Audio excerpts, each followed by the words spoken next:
À moi de vous remercier. C'est toujours plus facile de parler que d'écouter. En général, on ne peut pas s'endormir quand on parle, quand on écoute. Vous savez pourquoi? Parce qu'on est toujours plus intéressé à ce qu'on dit qu'à ce qu'on entend. Et ça, on va en parler aussi. Et c'est un peu normal.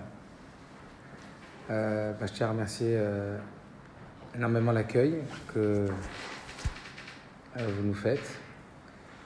Et l'accueil donc du président de la communauté et de vous tous. Et aussi du Rav Altabé qui, Baruch Hashem, je sais que c'est pas évident, vous a appelé pour venir, pour essayer de participer à ce que à la maison ça aille encore mieux.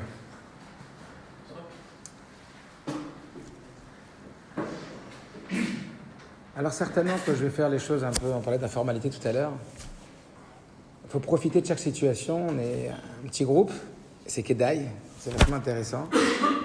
Donc je dirais plus qu'on va travailler avec une autre formule qu'une conférence, mais on va travailler dans une forme de réflexion commune. Là, je vais vous distribuer des feuilles. Je comptais le faire à la fin, moi je vais le faire au début. Et puis ça va être un support pour qu'on réfléchisse ensemble à différents points qu'on va aborder. Alors, je ne vais pas aborder le point du couple en général et des outils en général du couple parce que j'ai une femme qui est très rigoureuse et qui voulait qu'on travaille sur le même sujet. Et comme le titre c'était respect, un peu de respect s'il vous plaît, on va travailler plus précisément sur le respect. On va d'abord ouvrir sur les deux grands axes de la relation qui sont l'amour et le respect. Mais on va plus travailler ce soir le respect que l'amour. D'accord ? Ce sont deux notions qui sont complémentaires et fondamentales. Et on va essayer un peu d'abord d'expliquer, on va dire, comment elles s'emboîtent l'une dans l'autre, comment elles se complémentent, ou comment elles risquent parfois d'être nocives l'un pour l'autre, et dans quelle mesure. Et on va donc développer un peu cette notion de respect. Voilà. Ça veut dire en découdre un peu sur le respect. Donc, il n'y a pas que moi qui vais parler, je vais vous donner la parole, on va échanger, on va réfléchir.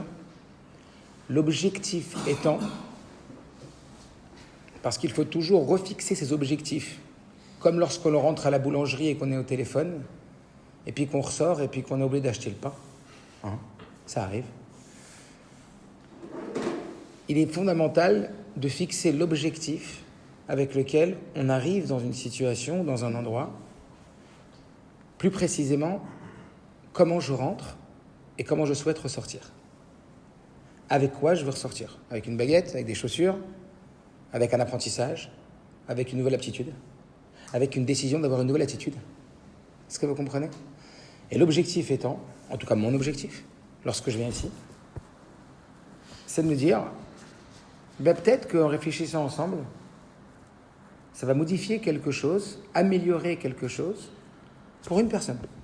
Kedaï, une personne. Kedaï. Ça vaut le coup, une.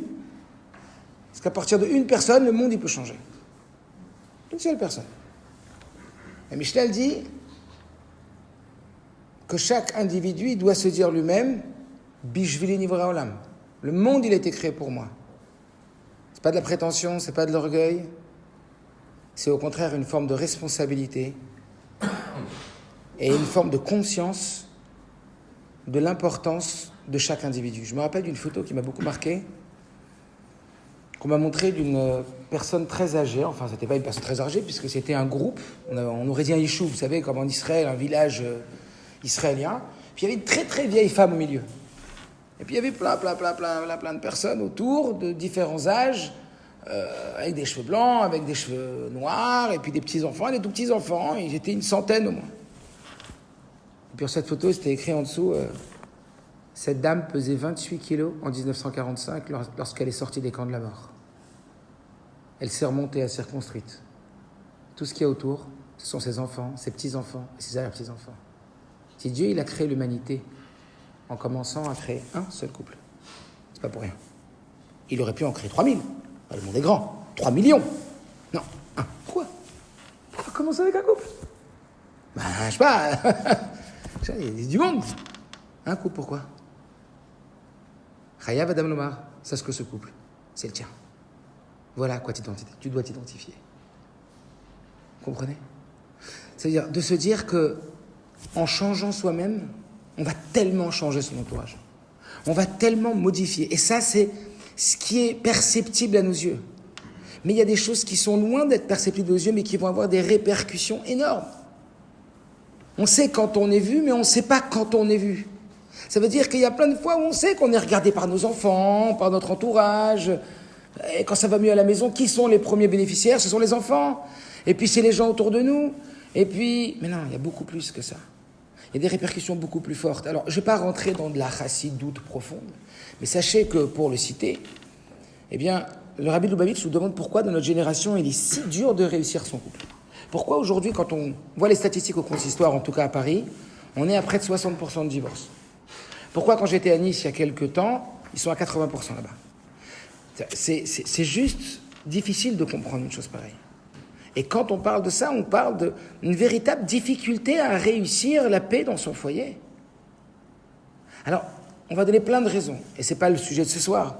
On pourrait réfléchir à plein de raisons. On est dans la génération de l'image, de la comparaison, du regard de l'autre. Et puis comme on regarde tout le monde, on en a tellement qui sont mieux que nous. Donc sans arrêt à se remettre en question.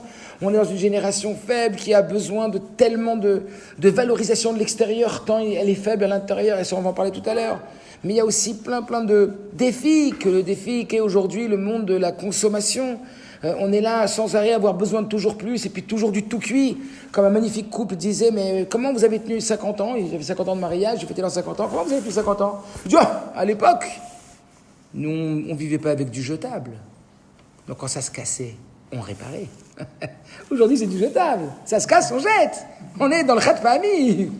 Un couple, le chat famille, quoi. On s'est fâché, on divorce. Parce qu'il y a plein d'autres verres. Est-ce que vous comprenez ce que je veux dire? Donc c'est une mentalité, la mentalité du chat pa'ami. La mentalité, quand on est en chat pa'ami, ça veut dire une utilisation. Voilà. Et donc il y a plein de choses. Alors on pourrait, on va dire, au niveau social, au niveau relationnel, au niveau de plein de choses qui sont compréhensibles, rationnelles, cohérentes, expliquer les raisons des difficultés du Shalom Bayit. Mais en réalité, nous, on a une kippa sur la tête. Nous, on sait qu'il y a Shboré Olam. Nous, on sait que tout ce qui se passe en bas vient d'en haut. Tout ce qui se passe en bas, ça vient d'en haut. Il n'y a rien. En bas, c'est quoi? C'est l'écran.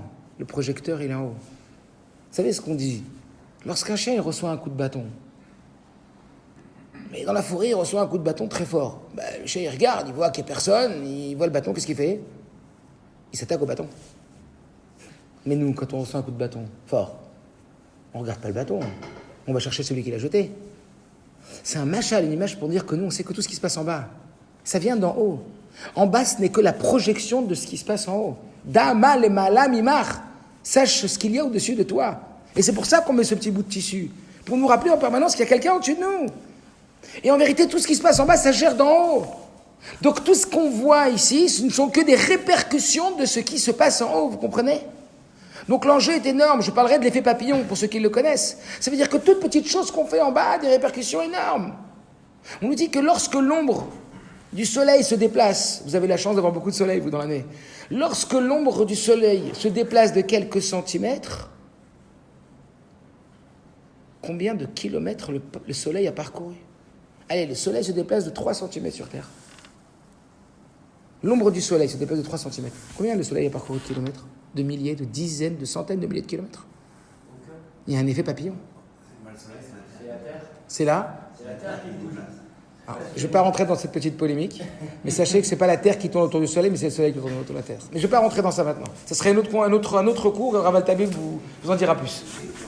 Et scientifiquement, c'est aussi pas contredire.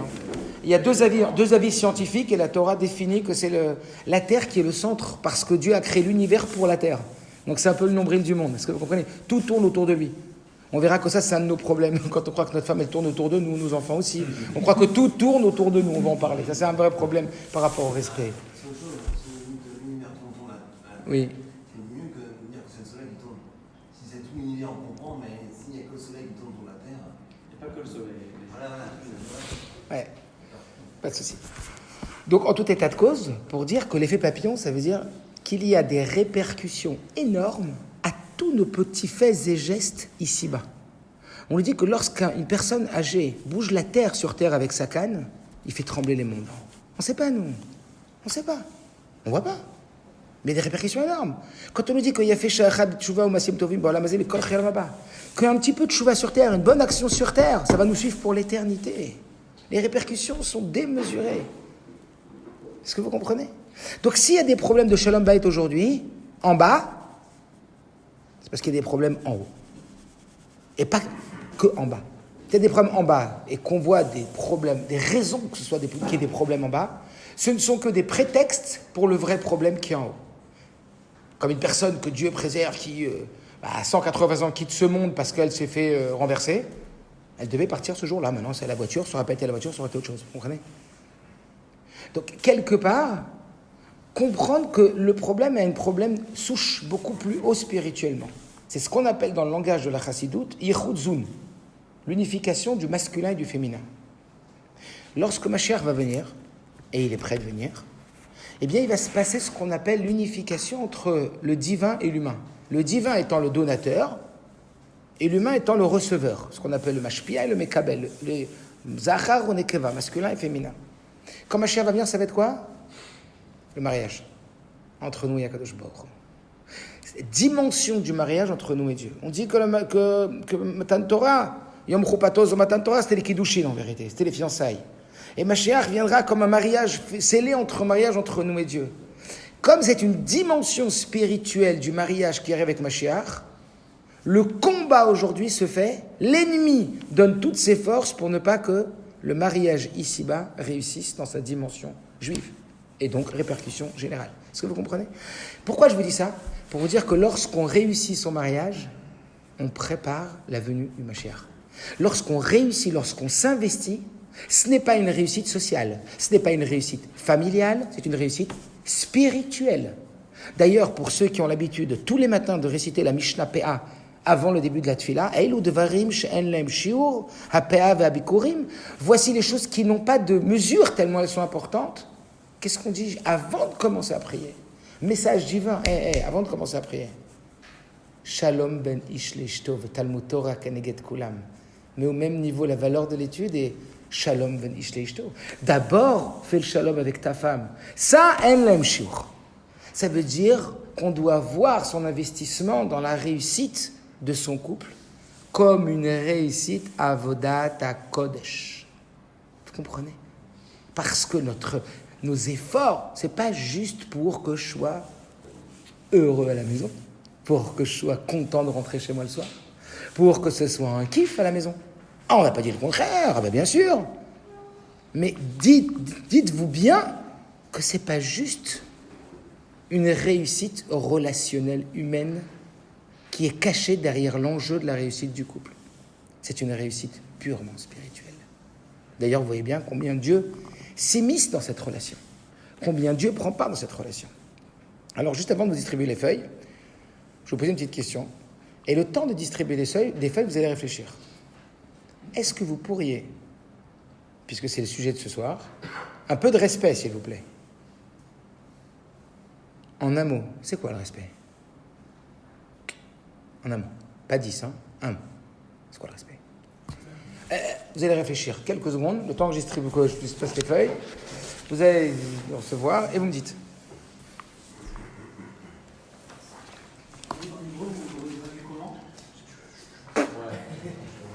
À vous de me dire.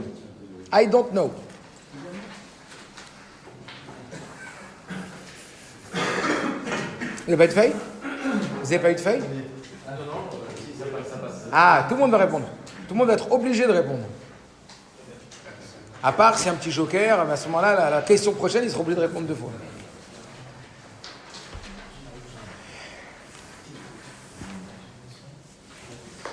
Alors, puisque vous êtes proposé, vous allez commencer. Comment vous appelez? En un mot. Miroir. Respect, c'est miroir. Super. Ça vous parle? Respect, c'est miroir. Écoute. On va faire comme ça, avec plaisir. Dites-nous. Symbiose. Respect, symbiose? Très bien. Moi, j'ai tout de suite pensé à amour. Lequel? L'amour. Amour. Respect, amour. Très bien. Je passe mon tour, je reviens après. Ah, je vous oublie pas, hein. Si c'est le président de la choule qui nous plante, on est cuit, hein. Non, mais c'est tellement profond que je ne peux pas te donner une réponse comme ça. Non, mais c'est pas grave. Non, mais tu peux mettre. Ah bien sûr, mais c'est ça pour réfléchir. Là, on est déjà en train de... Voilà, Ouais, allez-y. Hein? Unité. Le respect, c'est de l'unité. Très bien. Ouais. La maîtrise. Le respect, c'est de la maîtrise. Très bien. Des mots, du comportement. La maîtrise. Vous passez aussi? Honneur? C'est lui qui va souffrir. Ah non. Viens, Vous savez pas? Ok, on repart. Tout à l'heure, vous avez le temps de réfléchir. une histoire. Allez-y. Moi, j'ai voulu en fait dire honneur parce que Honneur? le mot en hébreu respect, il évoque l'honneur. Kabed. Le kavod. Donc l'honneur. Il est fait. La communication. Le respect, c'est de la communication. Très bien. Valorisation. J'avais s'effacer, se retenir, savoir. Ouais, Un peu comme monsieur. voilà. Un peu la maîtrise, le contrôle. S'effacer un peu. S'effacer. Le respect, c'est s'effacer. Très bien. J'avais pensé à s'oublier. S'oublier. S'oublier un peu. Je peux demander au Rav Tabé? Oui, j'allais dire amour, mais comme il a dit, je vais dire autre chose. J'ai réfléchi en attendant. Est-ce que je peux dire deux mots ou c'est vraiment un mot? Parce que vous êtes le Rav Tabé, on peut dire non. Hein. C'est vous qui organisez tout, même 4. Hein. Non, juste. C'est vrai. C'est tenir compte, prendre en compte.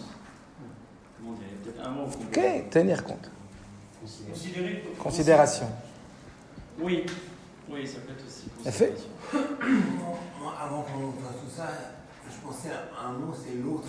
L'autre. Mais après réflexion, j'ai pensé à plutôt à équilibre. Équilibre. C'est chouette. À vous?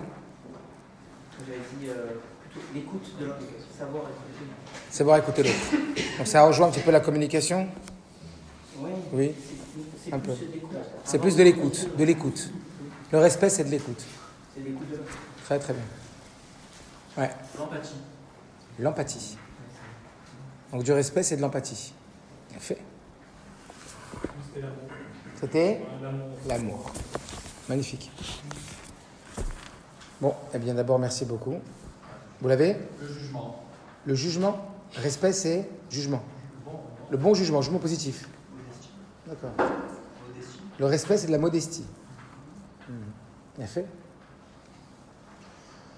Alors, vous comprenez que toutes vos réponses sont bonnes, elles sont extraordinaires. Le respect, c'est tellement vaste et tellement grand, tellement à dire. Donc, c'est sûr qu'il n'y en a pas une réponse.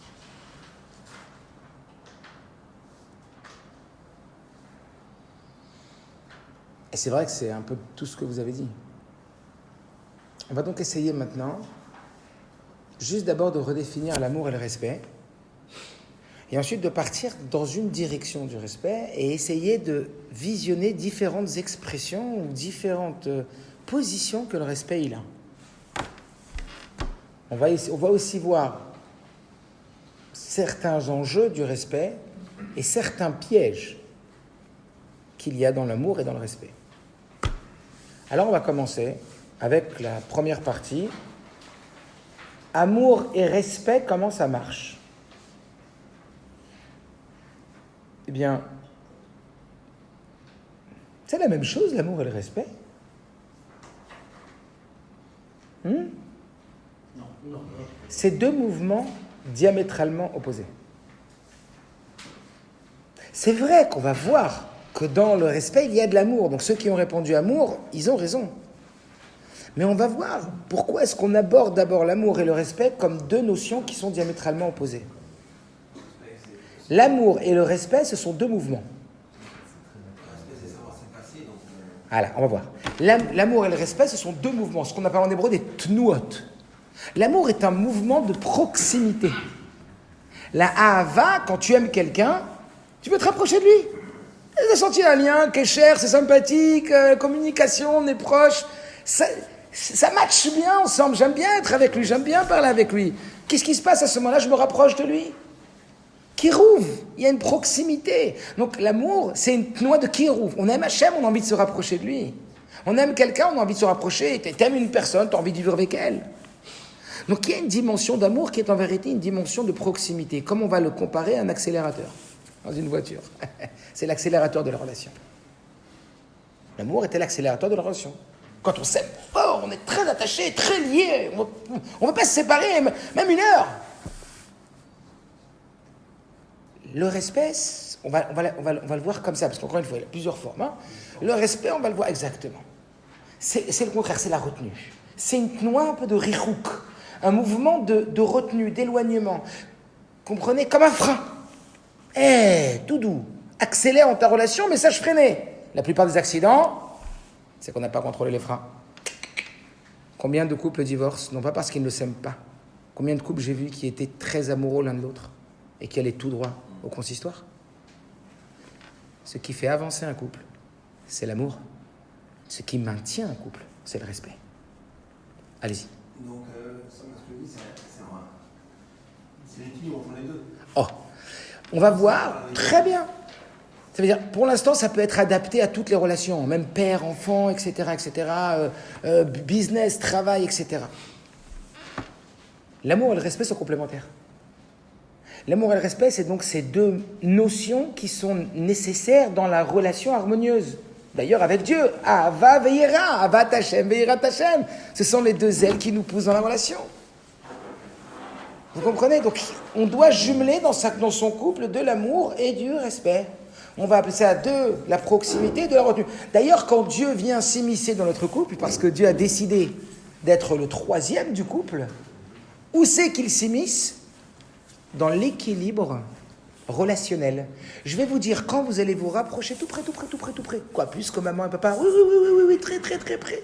Vous allez faire qu'un, voyou le bassar et khat, vous allez faire qu'une seule chair à des moments. Puis à des moments, je vais vous demander de vous écarter, éloigner. Plus que la femme de ménage. La femme de ménage, tu lui passes les clés dans la main. Ta femme, tu lui passes pas les clés dans la main quand elle est nida. Donc pendant une période du mois, c'est la grande proximité, et une période où madame elle est nida, c'est la grande distance. Alors, je n'ai pas expliqué psychologiquement tous les effets positifs qu'il y a. C'est un nouveau mariage tous les mois, c'est une nouvelle proximité, la monotonie. Et quand quelqu'un il est toujours là, c'est pas pareil que quand il part pendant 12 jours par mois, 13 jours par mois et qu'il revient, c'est un nouveau petit mariage.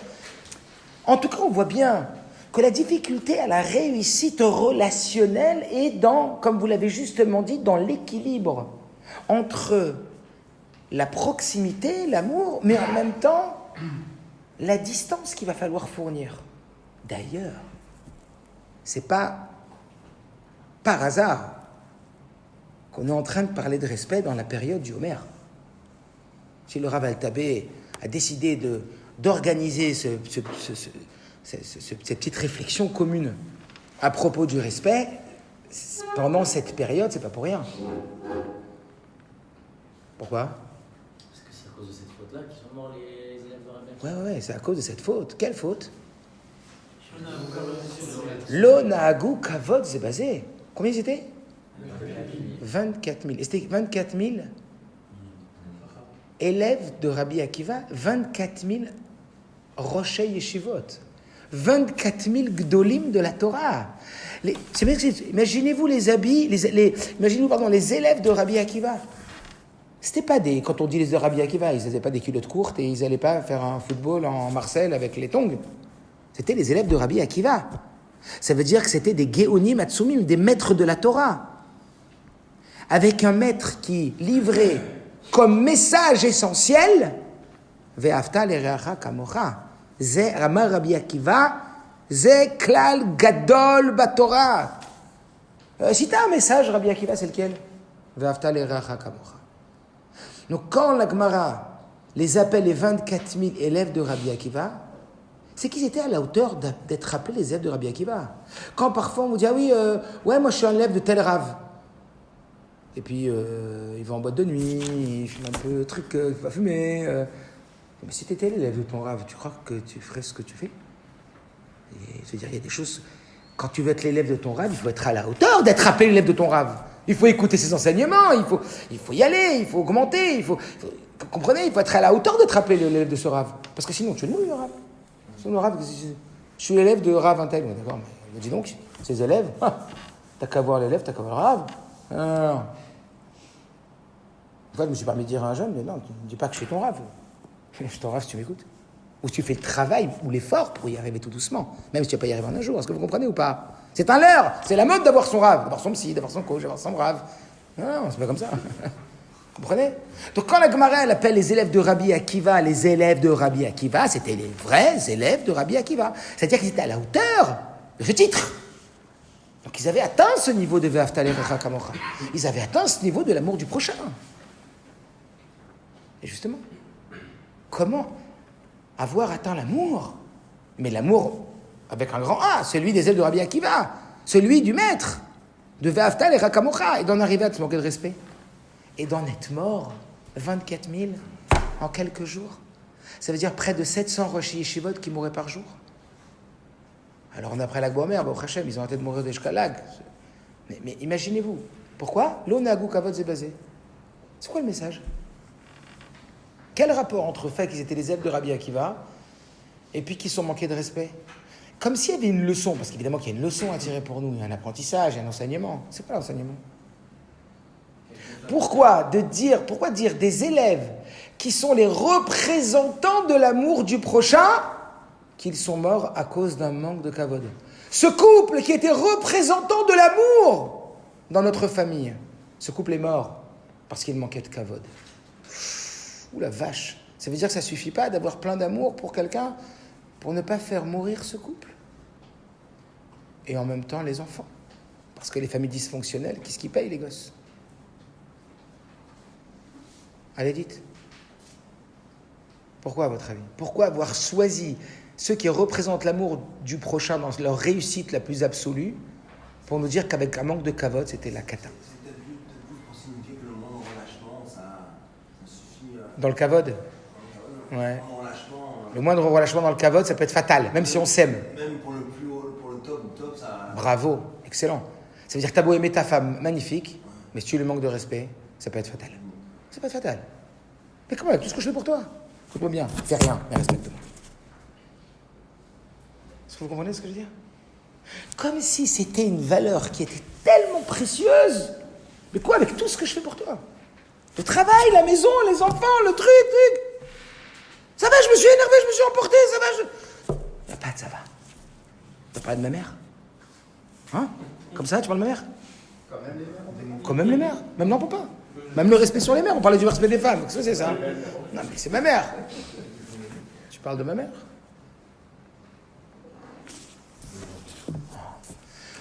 Ok. Alors. C'est que les mots. On va voir.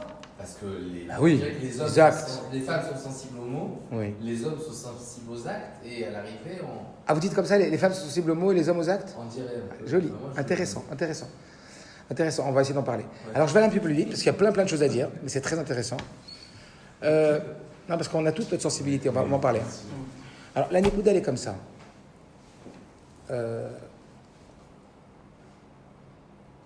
Une des explications qui fait que la Torah a choisi donc l'élite de ceux qui s'aimaient pour parler du danger du manque de respect, c'est un peu comme vous l'avez dit. Ce sont les personnes qu'on aime le plus, vis-à-vis desquelles on est le plus tenté de manquer de respect. Qui dit proximité dit promiscuité. C'est parce que je l'aime, c'est parce que je t'aime que je te dis ça, tu sais.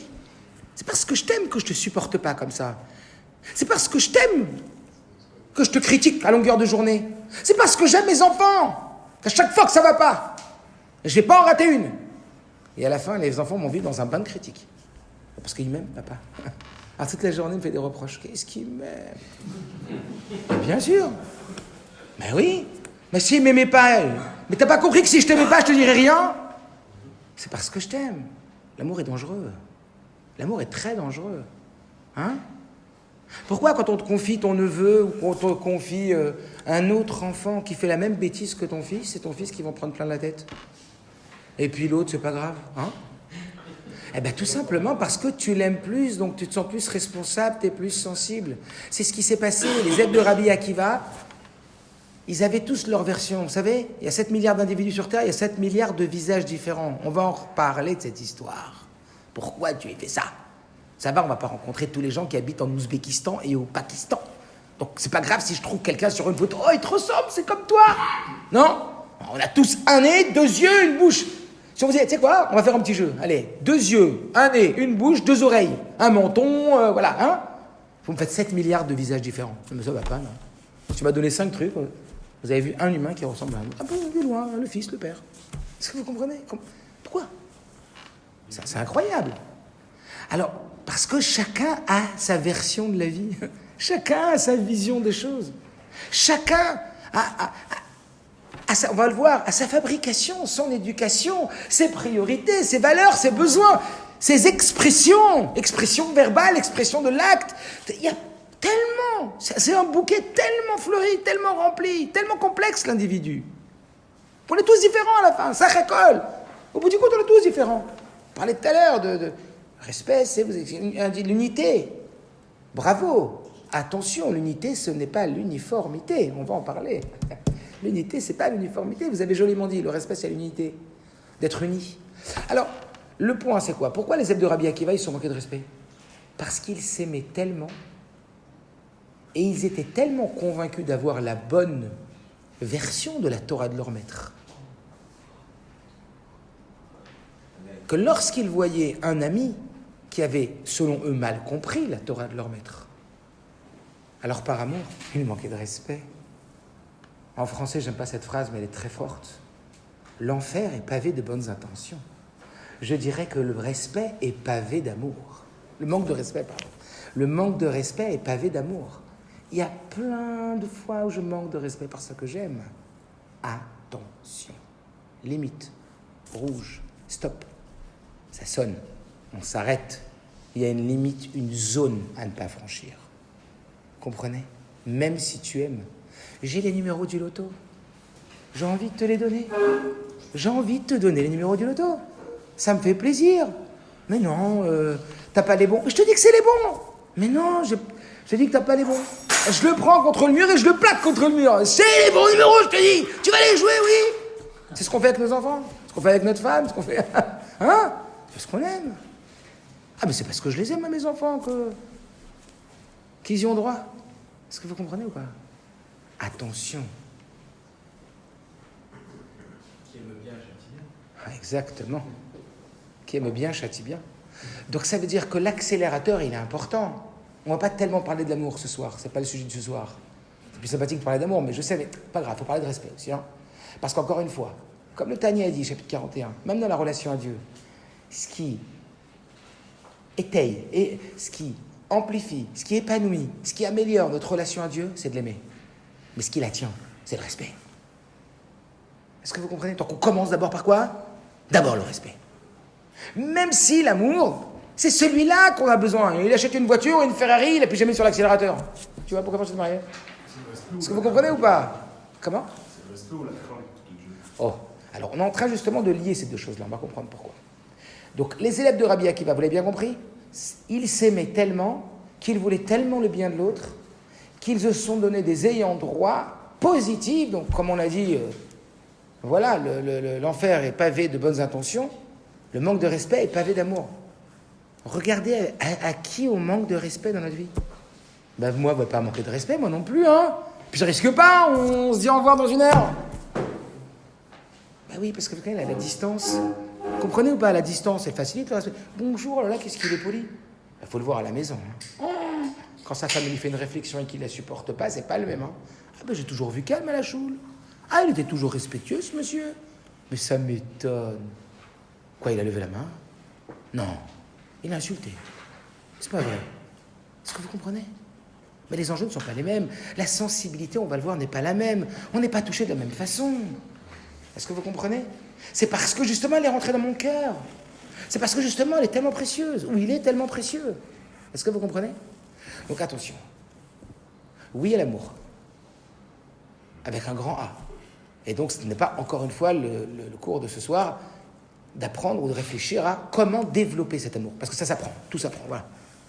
Apprendre à développer de l'amour, comme vous l'avez dit, Il y en a un que ça passe par les mots, l'un ça passe par des actes, etc., etc. Donc il y a un apprentissage de comprendre comment chacun fonctionne dans l'amour. Mais c'est pas le sujet. Oui. Indirectement, le respect a construit l'amour aussi. Allez-y. Ben, quand on rencontre sa future femme, Ouais. on est respectueux d'elle.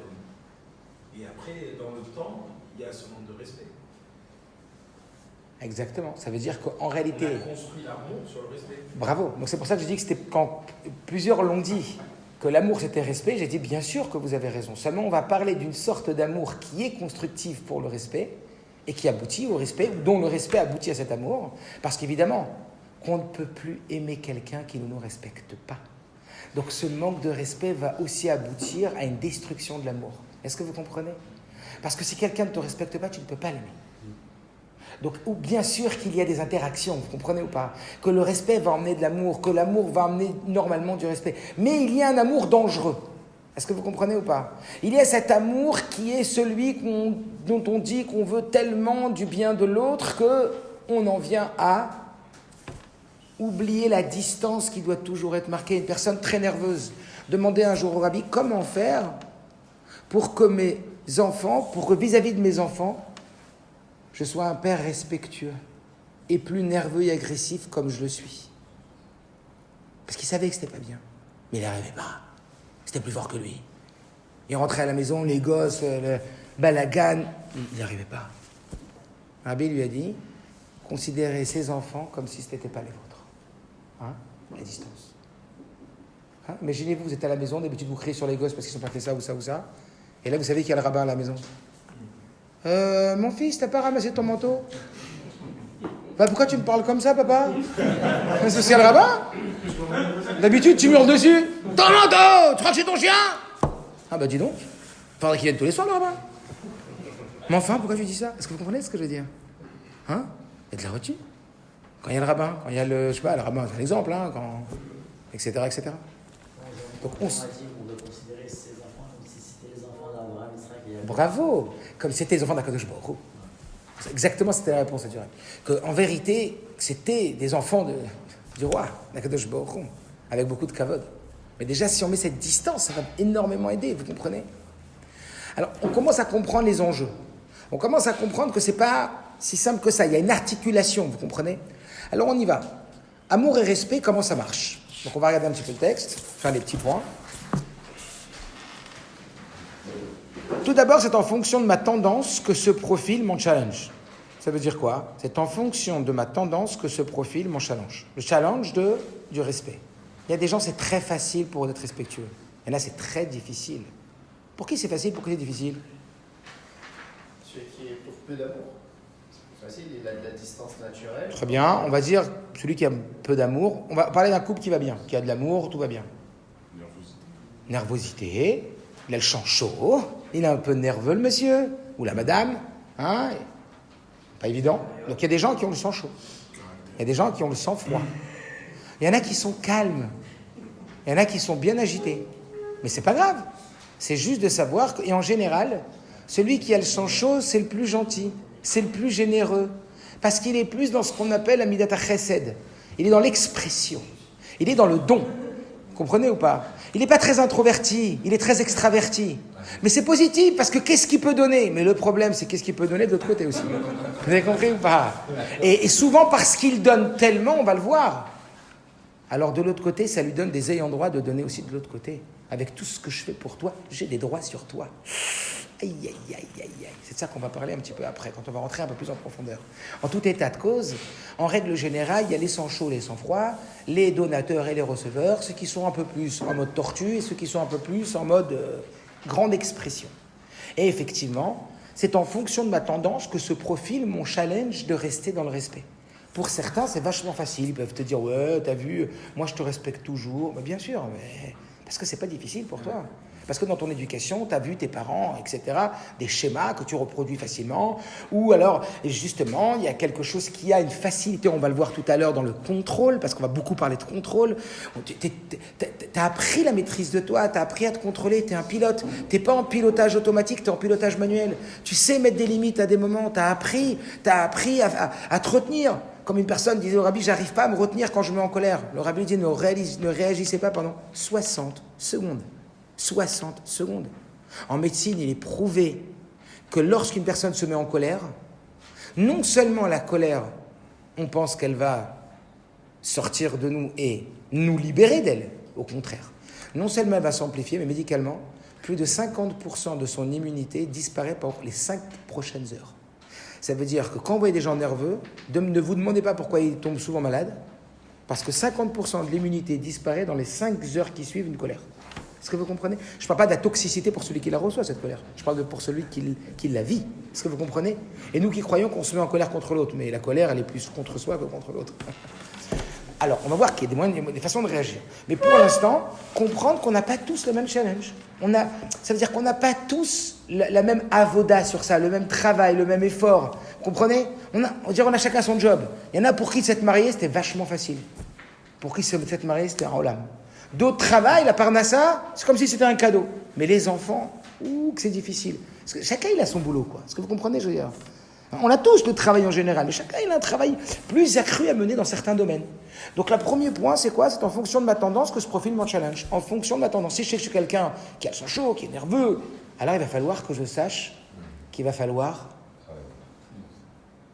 travailler, me former, chercher des outils, parce que le travail sans outils, vous voyez ce que je veux dire? Vouloir fabriquer une armoire qu'avec des clous et sans marteau et sans pince, etc., tu vas peut-être mettre 5 heures, 10 heures, 20 heures et tu n'auras toujours rien fait. Hein. Ça veut dire... Comment? Ikea. Bien joué. Donc, sans les plans d'Ikea, quand tu achètes un beau meuble, et sans les plans, tu vas t'amuser. Donc, quelque part, il va falloir avoir les outils, ça veut dire les modes d'emploi. Est-ce que vous comprenez? Donc, comme dans tout, quand on se forme et qu'on travaille, on change. Est-ce que vous comprenez? N'importe quel individu qui va décider de s'y mettre, ça veut dire qu'il va travailler sur lui et qu'il va chercher à se former, il va obligatoirement changer s'il arrive à avoir de l'autodiscipline, de la volonté et de l'autodiscipline. On y va, on continue. L'équilibre savant entre le don et la retenue, le chaud et le froid, la parole, le silence, la proximité, la distance. Voilà ce qui est compliqué. Vous avez vu ces équilibres? On est là. On est là. L'amour, c'est chaud. Le respect, c'est un peu froid. La retenue, mais aussi le don. Est-ce que vous voyez que vraiment se dessine ce qu'on appelle comme Beth Hillel et Beth Shammai, le chesed et la gvura, la bonté, le don et la retenue, avec les qualités et les difficultés que chacun représente. Est-ce que vous comprenez? On continue.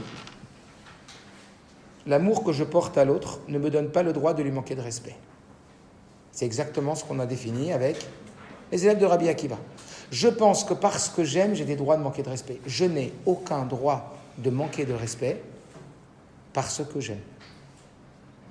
C'est un axiome qu'il est nécessaire de décider à l'intérieur de soi, de se dire je n'ai pas le droit, ou plutôt je n'ai pas à me donner des ayants droit de manquer de respect sous prétexte que j'aime. C'est pas parce que je t'aime que je peux mal te parler. C'est pas parce que je t'aime que je peux me comporter de telle et telle façon. Ça n'existe pas. Ça veut dire que j'essaye vraiment de mettre le point sur la dissociation entre l'amour et la légitimité au manque de respect. Il y a tolérance zéro. Après, on peut tomber, on peut faillir. Un tzaddik qui tombe cette fois, il se relève. Vous comprenez ou pas? On n'est pas en train de dire qu'on va y arriver du premier coup et tout le temps et plus jamais manquer de respect. Mais ce qu'on doit viser, vous vous rappelez l'objectif tout à l'heure? L'objectif qu'on doit viser, c'est respect, tolérance, zéro. Après, on va expliquer tout ce que ça veut dire. Oui. Mais l'amour, là on connaît le côté négatif, enfin on connaît négatif, donc moi je parle pour moi, l'amour ça peut être aussi un côté positif qui donne envie de progresser. Bien, mais fondamentalement, l'amour c'est le moteur de la relation. L'amour c'est celui qui est en avant. Seulement je vous rappelle que ce soir on est dans la dimension du respect, un peu de respect s'il vous plaît, et que comme au ski, quand on prend les télésièges, les tire-fesses, monter ça prend un quart d'heure, descendre ça prend 15 secondes, surtout quand on skie bien. Construire une relation, ça prend 20 ans, la détruire ça prend 5 minutes. Est-ce que vous comprenez? Ça veut dire que parfois, par des petits manques de respect de temps en temps, ou par des manques de respect importants, on peut détruire tout ce qu'on a construit pendant 20 ans. Est-ce que vous comprenez? Donc, les Isaer Meod, être très prudent avec cette notion de respect qui risque de nous échapper sans le vouloir du mal. J'ai plein de bonnes intentions, mais je détruis au lieu de construire. Ça m'échappe. Et donc être avisé, être aux aguets, est-ce que vous comprenez ou pas? Savoir qu'il y a des pièges. Faire attention à ce piège du manque de respect qui est « mais il doit l'entendre, il doit comprendre, elle doit savoir. Si je lui dis pas, elle va continuer. » Oui, mais c'est pas comme ça.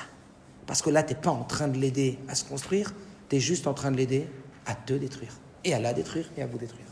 Donc je continue. Le respect, contrairement à l'amour, est toujours désintéressé. C'est intéressant ça. Qu'est-ce que vous en pensez? Le respect, contrairement à l'amour, est toujours désintéressé. D'accord? Pas d'accord? Pourquoi? Il n'y a pas de profit, il n'y a pas de désir. L'amour, contrairement au respect, est toujours... le respect, contrairement à l'amour, est toujours désintéressé. Est-ce que notre amour est désintéressé? Quand c'est l'histoire, j'aime le poisson, après il est dans ton assiette et tu l'as tué. Vous comprenez ou pas? Quand tu dis à quelqu'un je t'aime, c'est pas je t'aime, c'est je m'aime. C'est quoi la preuve? C'est que si tu me plais plus, si tu me plais plus, je t'aime plus. Je crois que c'était pour moi que t'aimais. Non, je t'aime pour toi ou je t'aime pour moi? Pour qui on aime? C'est difficile ça. La preuve, si ta femme aujourd'hui elle prend 80 kilos, tu l'aimes toujours? Et si elle fait que de crier, si tu l'aimais elle pour elle, tu l'aimerais inconditionnellement. Donc c'est toi que tu aimes dans la relation. Je dis pas que c'est comme ça. Je dis qu'il y a un danger dans ça. Est-ce que vous comprenez? Donc dans l'amour, tu peux croire que tu aimes l'autre, mais en vérité, c'est toi que tu aimes au travers l'autre. Parce que tu l'aimes quand elle fait ce que tu aimes. Tu l'aimes quand elle est à ton goût. Donc dans l'amour, c'est dangereux. On n'a pas dit que l'amour, c'est que dans une dimension intéressée. Mais je dis que dans l'amour, il faut faire la part des choses et bien dissocier si quand j'aime ma femme, est-ce que je l'aime pour elle ou j'aime pour moi? Est-ce que c'est moi que j'aime au travers elle ou c'est elle que j'aime vraiment? Vous comprenez? On va partir en vacances. Allez, je te paye des vacances. Donc à chaque fois que tu payes des vacances, on va là où toi tu aimes et pas là où moi j'aime. C'est qui que t'aimes? C'est toi ou c'est moi? Est-ce que vous comprenez? Moi j'aime quand tu t'habilles comme ça, mais c'est pour moi ou c'est pour toi? On continue. Donc dans l'amour, il faut faire attention à dissocier. Est-ce que c'est pour moi ou c'est pour toi? Mais dans le respect, c'est toujours pour l'autre. Parce que quand tu respectes l'autre, on va voir, tu fais exister l'autre et tu lui donnes ce fameux mot que je vais donc vous décrire, de la place. La place. Le mot kavod. Qu'est-ce qui veut dire ce mot kavod? En hébreu, le mot kavod vient de mechabed, qui veut dire balayer. Kavod, c'est balayer un petit peu devant sa porte, faire un peu de place. Vous savez, vous recevez un couple d'amis. Ah, bienvenue, vous allez manger à la maison ce soir, Baruch Haba, très heureux de vous voir. Mais en vérité, vous êtes au téléphone, et votre femme elle est au téléphone. Asseyez-vous aussi, et vous, on arrive. Et toute la soirée, ils sont en train de parler aux enfants, parler au téléphone. C'est quoi ce kavod qu'ils nous ont fait? Ils nous ont invités, ils nous ont même pas fait de la place. Alors que quand une personne, vous l'accueillez à la maison, elle arrête tout. Elle arrête tout. Elle se concentre sur vous. Waouh, quel kavod elle m'a donné. T'as vu où elle m'a assis? T'as vu comment elle m'a parlé? Le kavod est une histoire de place. Donner de la place. Est-ce que vous comprenez? L'amour, ça peut être pour soi. Le respect, c'est forcément pour l'autre. Quand je te respecte, je te donne de la place. Je fabrique de la place à l'extérieur ou à l'intérieur de moi pour toi. Donc forcément, l'amour, attention, ça peut être aussi pour moi et pas forcément pour toi. Et je peux te faire croire que je t'aime. Tu sais, je t'aime. Mais quand tu dis à quelqu'un je t'aime, c'est ce que tu veux dire? Dis-moi que tu m'aimes. Tu sais comment je t'aime? En vérité, j'ai envie que tu dises que tu m'aimes. Alors au lieu d'assumer de te le dire, je préfère te le dire comme ça, pour ne pas en prendre la responsabilité. Ça, on va voir. En tout état de cause, le respect, c'est quelque chose qui est beaucoup plus garanti d'être pour l'autre. Parce qu'on n'a rien à gagner. Est-ce que vous comprenez ou pas? Le respect, c'est vraiment pour l'autre. Donc, c'est vraiment faire exister l'autre. Est-ce que vous comprenez? Donc, jusqu'à là, on a vu un premier point qui était amour et respect, comment ça marche. Donc, j'espère que c'est un peu clair dans votre tête. L'amour, le respect, l'accélérateur, le frein. Je dois aimer. L'amour est celui qui va développer ma relation, amplifier ma relation, rendre ma relation agréable, rendre ma relation dans l'harmonie, dans la plénitude, dans la joie, dans le kiff, le bonheur. Et le respect, c'est celui qui va préserver ce bonheur. c'est celui qui va préserver tout ce que j'ai construit, toutes ces fleurs, tout ce champ, et qui va réussir justement à mettre cette distance, à laisser de la place, à, comme on l'a dit tout à l'heure, la bonne distance entre deux voitures, la bonne distance entre deux humains, la bonne distance entre un père et un fils. Gardez vos distances. Dieu nous dit, vous voulez que votre couple dure binyan adéad? Vous voulez que votre couple soit un couple éternel? Sachez vous rapprocher, sachez aussi garder vos distances. Est-ce que vous comprenez ou pas? C'est une histoire d'amour et de respect. L'amour, c'est la proximité, la distance, c'est le respect. Est-ce que vous comprenez? C'est justement cette place. Je vais lui faire de la place. Donner de la distance et du respect, pour moi, ça ne va pas obligatoirement avec l'amour. Parce que des fois, quand on fait ça, justement, on le fait par respect, pour donner de la place à l'autre, en se retirant, en ne l'acceptant pas. Donc, là je vous arrête. Tout ce que vous avez dit, je suis d'accord juste là, jusqu'à là. En se retirant, en ne l'acceptant pas. Quand je me retire, c'est que je ne l'accepte pas? Non, c'est-à-dire que je vais vous faire du kavod, d'accord, pour votre bien-être. C'est pas obligatoirement que je suis d'accord avec ce que je fais, mais je le fais dans votre intérêt, pour que vous ayez votre place. Et donc? Ça va m'enlever un amour derrière. Pourquoi? C'est par contrainte, en fait, si tu veux dire. Pourquoi ça va vous enlever de l'amour? Ça t'efface. Non, expliquez pourquoi ça vous enlève de l'amour. Parce que je ne l'ai pas fait par, encore une fois, par amour. Je le fais par respect, pour donner de la place à la personne. Donc, à contre-cœur, ça va pas. Pourquoi à contre-cœur? Ça va pas augmenter la relation, mais ça va pas la détruire. Ça va pas diminuer notre relation. Je prends un exemple bête, très simple. Madame va aller en vacances chez sa mère, peu importe où. Oui. Moi, ça me fait pas du tout plaisir, ça me fait pas du tout. Ça me fait perdre mon temps, ça me fait tout ce qu'on veut, autre que faire plaisir. D'accord, avec plaisir. Je vais dans ton sens, on avance, je te respecte, je respecte ton choix. Ça te fait plaisir, ça va faire plaisir aux enfants. Mais ça ne veut pas dire que derrière, je vais passer des bonnes vacances. Je vais passer des vacances pourries. Et tu l'aimeras moins. Badaï.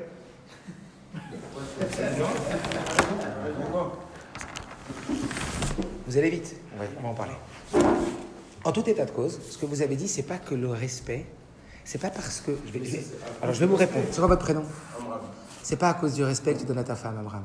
C'est parce que c'est pas à cause du respect que tu donnes à ta femme que tu vas passer des mauvaises vacances. On va en parler après. C'est parce qu'en respectant ta femme, tu as oublié de te respecter. Et on va expliquer. Que pour pouvoir respecter l'autre, il faut apprendre à se respecter aussi. On va en parler aussi. C'est ce qu'on appelle de l'apposition et pas de l'opposition. C'est ce qu'on appelle vouloir jouer le et pas le ou. Est-ce que vous comprenez? Parce que quand on est dans le ou,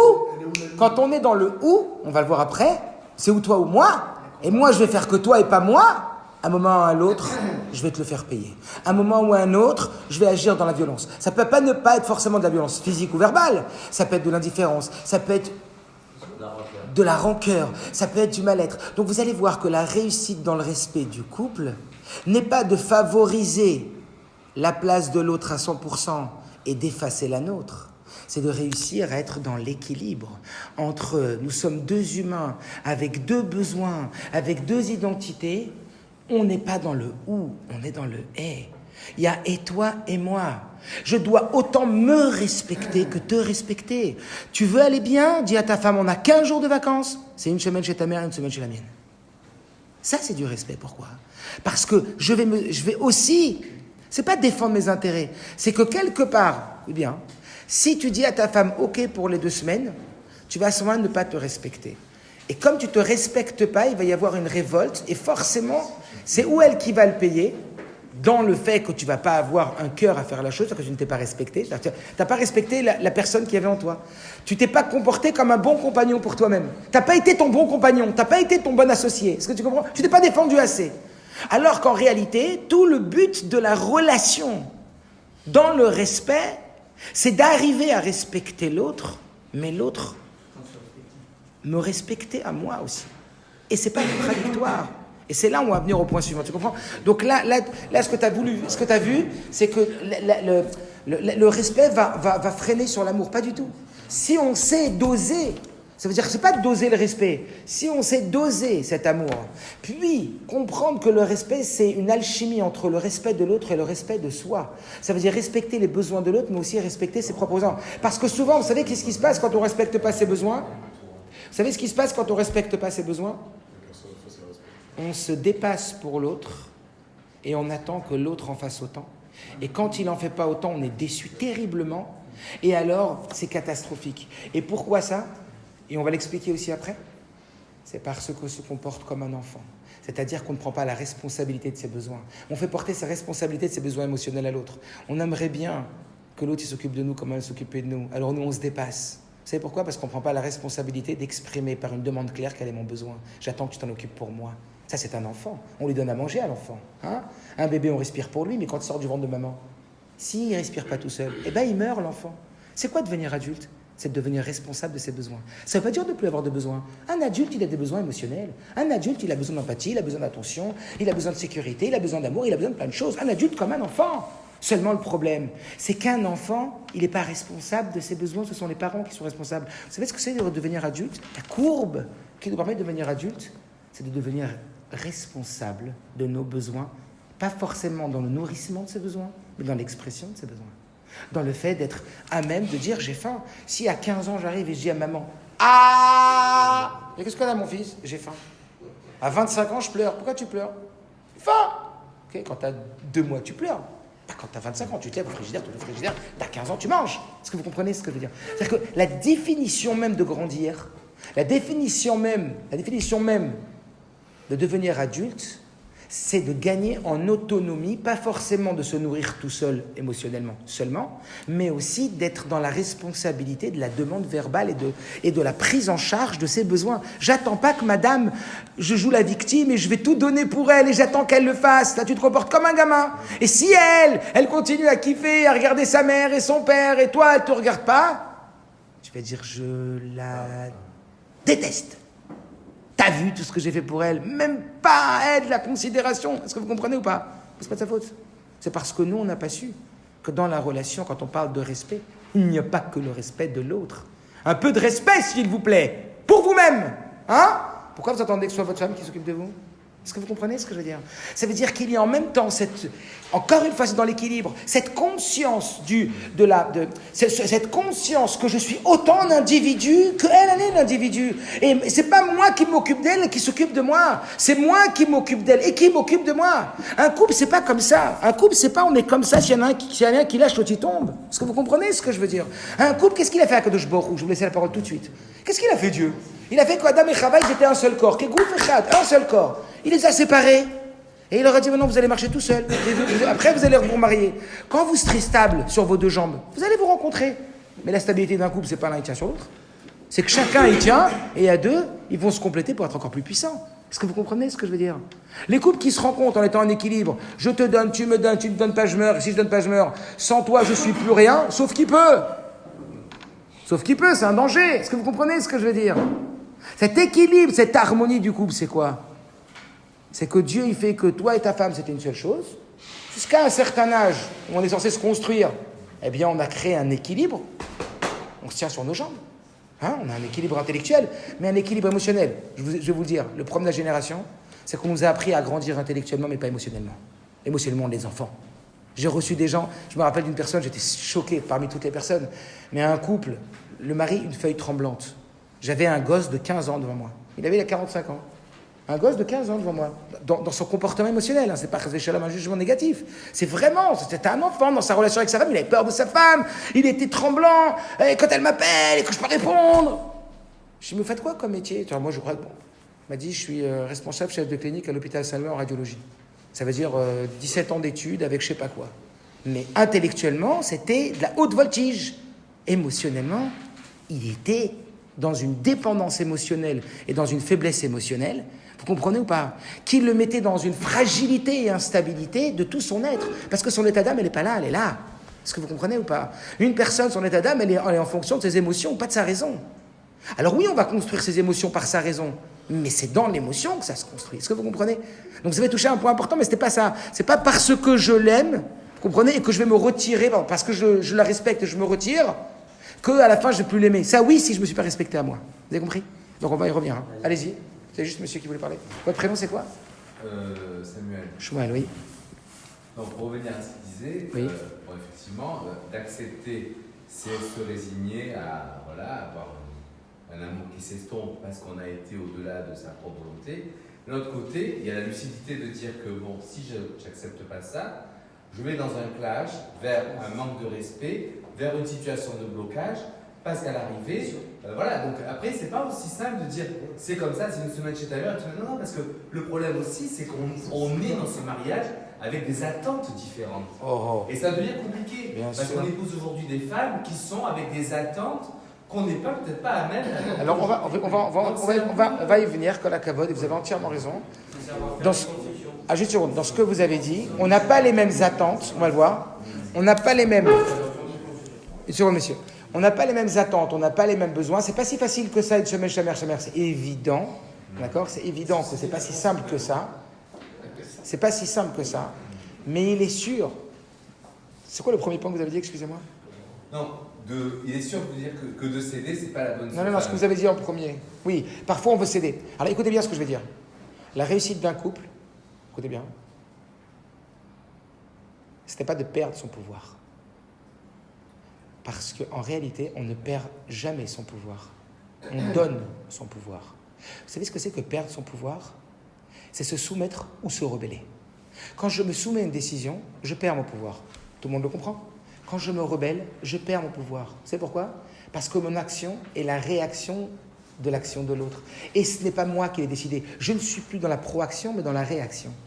Garder son pouvoir, c'est moi qui décide que je veux aller une semaine chez ma belle-mère parce que mon bon sens me le dit. Mais lorsque je subis la décision de l'autre, alors je perds mon pouvoir. Et quand je perds mon pouvoir, alors c'est là que je suis en danger avec moi-même parce que je ne me respecte pas et il y a quelqu'un à l'intérieur de moi, une petite voix qui va me dire « Allô, t'es un zéro. Hein, et toi? T'as vu qu'est-ce qu'on est en train de faire avec toi ?» Est-ce que vous comprenez ce que je veux dire? Ça veut dire... Écoutez-moi bien. On a plusieurs parts en nous. On a plusieurs voix en nous, on a plusieurs parts en nous. Il faut les respecter, toutes ces parts, parce qu'il faut faire le shalom à l'intérieur. Natati shalom ba'aretz. Tout ce shalom à l'extérieur, c'est pour arriver à un shalom intérieur.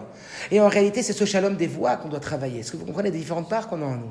Maintenant, ce qui va se passer, c'est quoi? C'est que quand on va dire à sa femme, ok chérie, j'ai pas d'histoire, un moment ou un autre, ça va clasher. Parce que quelque part, on s'est soumis. Et donc, quelque part, on a perdu son pouvoir. Donc, on va dire, oh là, j'ai perdu mon pouvoir, elle a pris, c'est elle qui décide les choses maintenant, hein? C'est pas moi. De la même façon, si je me rebelle, je dis « Oh, vas-y, rappelle ta mère !» Là aussi, j'ai réagi face à elle. L'idée, c'est de garder son pouvoir, se dire maintenant, avec tous les paramètres que j'ai, qu'est-ce que je choisis, moi, en fonction de tous les aléas. Et là, je me respecte. Est-ce que vous comprenez ce que je veux dire? Et je garde mon pouvoir. Mon pouvoir, c'est mon choix. Parce que quand Akadosh Baruch Hu donne un libre arbitre, c'est un pouvoir. Vous avez le pouvoir de décider d'enlever la kippa ou de mettre la kippa. Akadosh Baruch Hu a voulu que ce soit vous qui soyez détenteur du pouvoir. Dieu, il vous a dit, Shabbat, Shabbat, Kashrut, Kashrut. Il y en a plein qui s'en foutent. Est-ce que vous comprenez? Il n'empêche que Akadosh Baruch Hu, il a été clair. Il n'a pas laissé le choix, mais il l'a laissé. Dans le livre, il n'a pas laissé. Dans les forces, il n'a pas laissé. Mais dans la réalité, parce qu'il veut que ça vienne de toi. Il veut que tu gardes ton pouvoir. Il veut que ça vienne de nous. Que ce soit notre choix. Est-ce que vous comprenez? Donc, l'essentiel de cette idée, je m'en fiche où je vais. Mais je dois exister dans ce choix. Et je ne dois pas subir. Est-ce que vous comprenez ou pas? C'est de laisser de la place sans s'effacer totalement. Oh, on va parler. C'est justement le « et ». C'est le « et ». C'est ce qu'on appelle l'apposition et pas l'opposition. L'apposition, c'est quand on met deux choses l'une à côté de l'autre. L'unité, l'uniformité, non. L'unité, on est ensemble, même différents. Est-ce que vous comprenez? Comme vous l'avez dit. Ça veut dire l'apposition, c'est on est ensemble. On est deux personnes avec les mêmes droits, avec pas les mêmes besoins, mais les mêmes besoins de nourrir ses besoins. On a tous besoin de nourrir nos besoins. On a tous besoin d'empathie. On a tous besoin d'attention. Il n'y a pas que les femmes qui ont besoin de gentils mots. Les hommes aussi, ils ont besoin de compliments. Les hommes aussi, encore plus aujourd'hui de notre génération, ils ont besoin de félicité, d'encouragement, ce qu'on appelle de hidoud en hébreu. Hidoud milachon od, quand quelqu'un te complimente, quand ta femme elle te dit Kol hakavod mon mari, tout ce que tu fais, tu rends du travail, tu travailles toute la journée, maman, Kol hakavod mon mari. Mais ça donne des corottes, ça donne des forces, ça donne du chizouk. On a besoin de ça, il n'y a pas que les enfants. Chacun, il a besoin. Est-ce que vous comprenez? C'est pas vrai que ça n'arrive pas. Mais vous savez ça pourquoi? Parce qu'on n'en parle pas, parce qu'il y a des outils pour ça. Si je vous parlais d'amour, on parlerait de ça ce soir. C'est comme quand tu auras dermatologue, il a fait 15 ans d'études, c'est normal qu'au niveau business, il soit au top. Voilà. Au niveau émotionnel, Mais il a parce rien. qu'il n'y a pas d'apprentissage, et c'est pour ça que je suis là et qu'on doit travailler sur ça, pour apprendre à devenir adulte émotionnellement. Être adulte émotionnellement, je vous laisse la parole tout de suite, être adulte émotionnellement, c'est avoir deux réservoirs. Un réservoir de remplissage autonome dans la valeur de soi-même et dans l'apprentissage de remplir son propre réservoir émotionnel. Et deuxièmement, c'est de savoir être adulte dans sa demande vis-à-vis de l'autre et pas être un enfant. Ça veut dire exprimer sa demande. Exprimer sa demande, c'est des fois difficile. Pourquoi ? Parce qu'on a honte, ou parce qu'on a peur du refus, ou parce qu'on veut le 100%. C'est tout le problème d'un enfant. Un enfant, s'il ne demande pas, c'est parce qu'il a honte de demander, il attend que l'autre demande. Une deuxième raison, c'est parce qu'il a peur du refus. Et troisièmement, parce que l'enfant, c'est ou tout ou rien. Vous comprenez ? Ou il a ce qu'il veut, ou il veut rien. Et nous, on va travailler la sortie de cet enfantillage, ce qu'on appelle en termes psychologiques ITPI, illusion de la toute-puissance infantile. Un enfant pense que tout tourne autour de lui. Vous vous rappelez tout à l'heure quand on a dit tout tourne autour de nous comme le soleil ? ITPI, illusion de la toute-puissance infantile.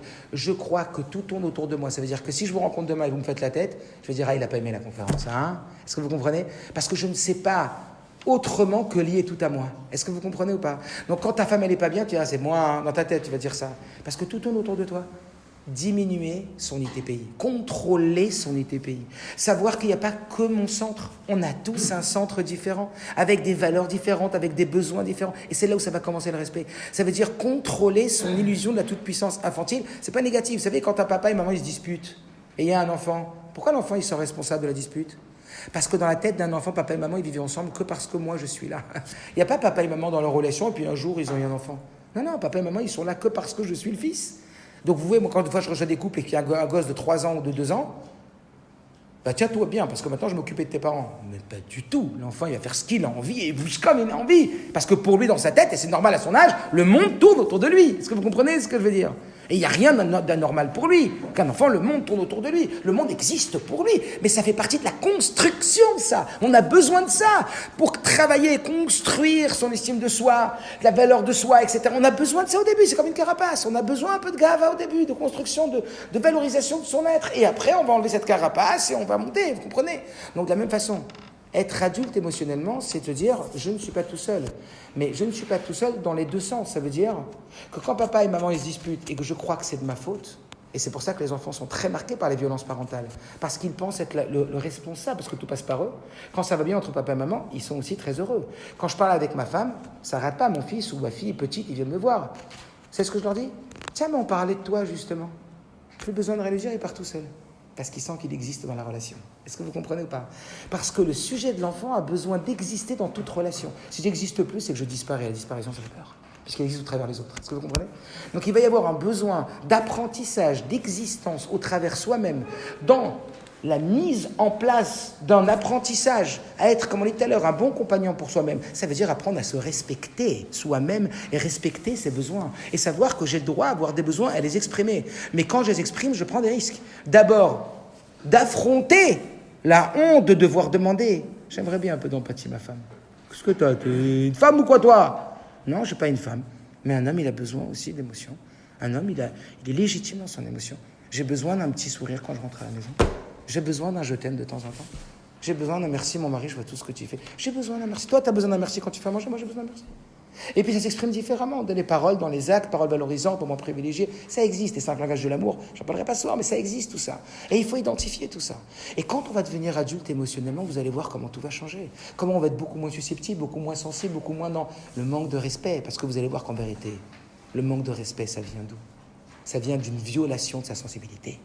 Est-ce que vous comprenez ? Si je manque de respect, c'est parce que j'ai senti qu'on m'en a manqué. Vous comprenez ? C'est jamais pour rien qu'on manque de respect. L'autre, il m'a dit, ouais, bah parler comme ça. Ouais, bah c'est pour rien. Je me suis levé le matin, je vais parler comme ça. Ben oui. Est-ce que vous comprenez ou pas ? Et puis toute l'histoire, ça finit en CE2. Qui a commencé ? Comme la bagarre en classe. Mais arrêtez avec qui a commencé. Prenez vos responsabilités. On va apprendre à s'auto-gérer émotionnellement et apprendre à gérer la relation.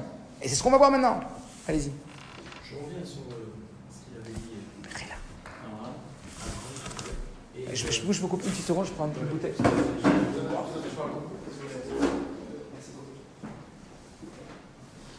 Allez-y.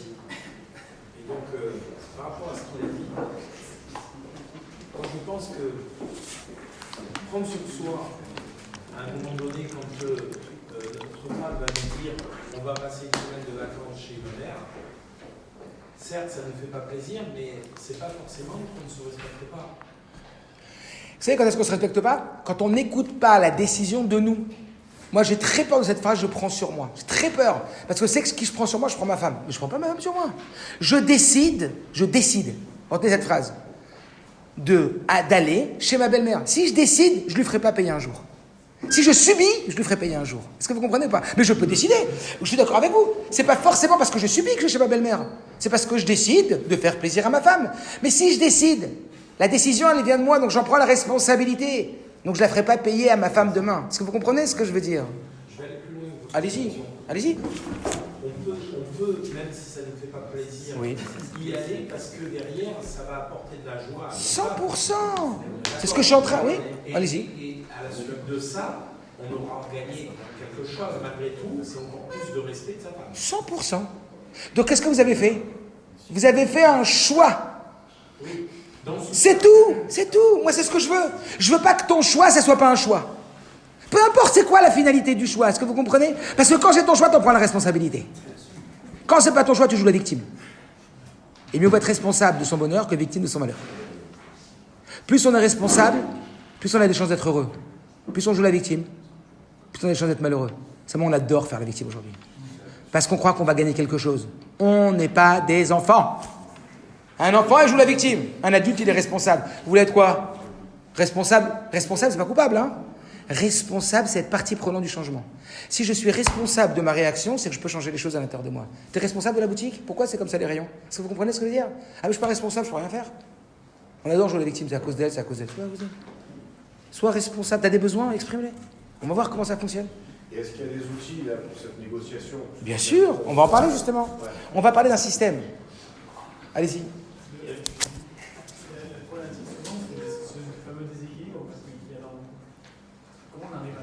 De quel déséquilibre vous parlez?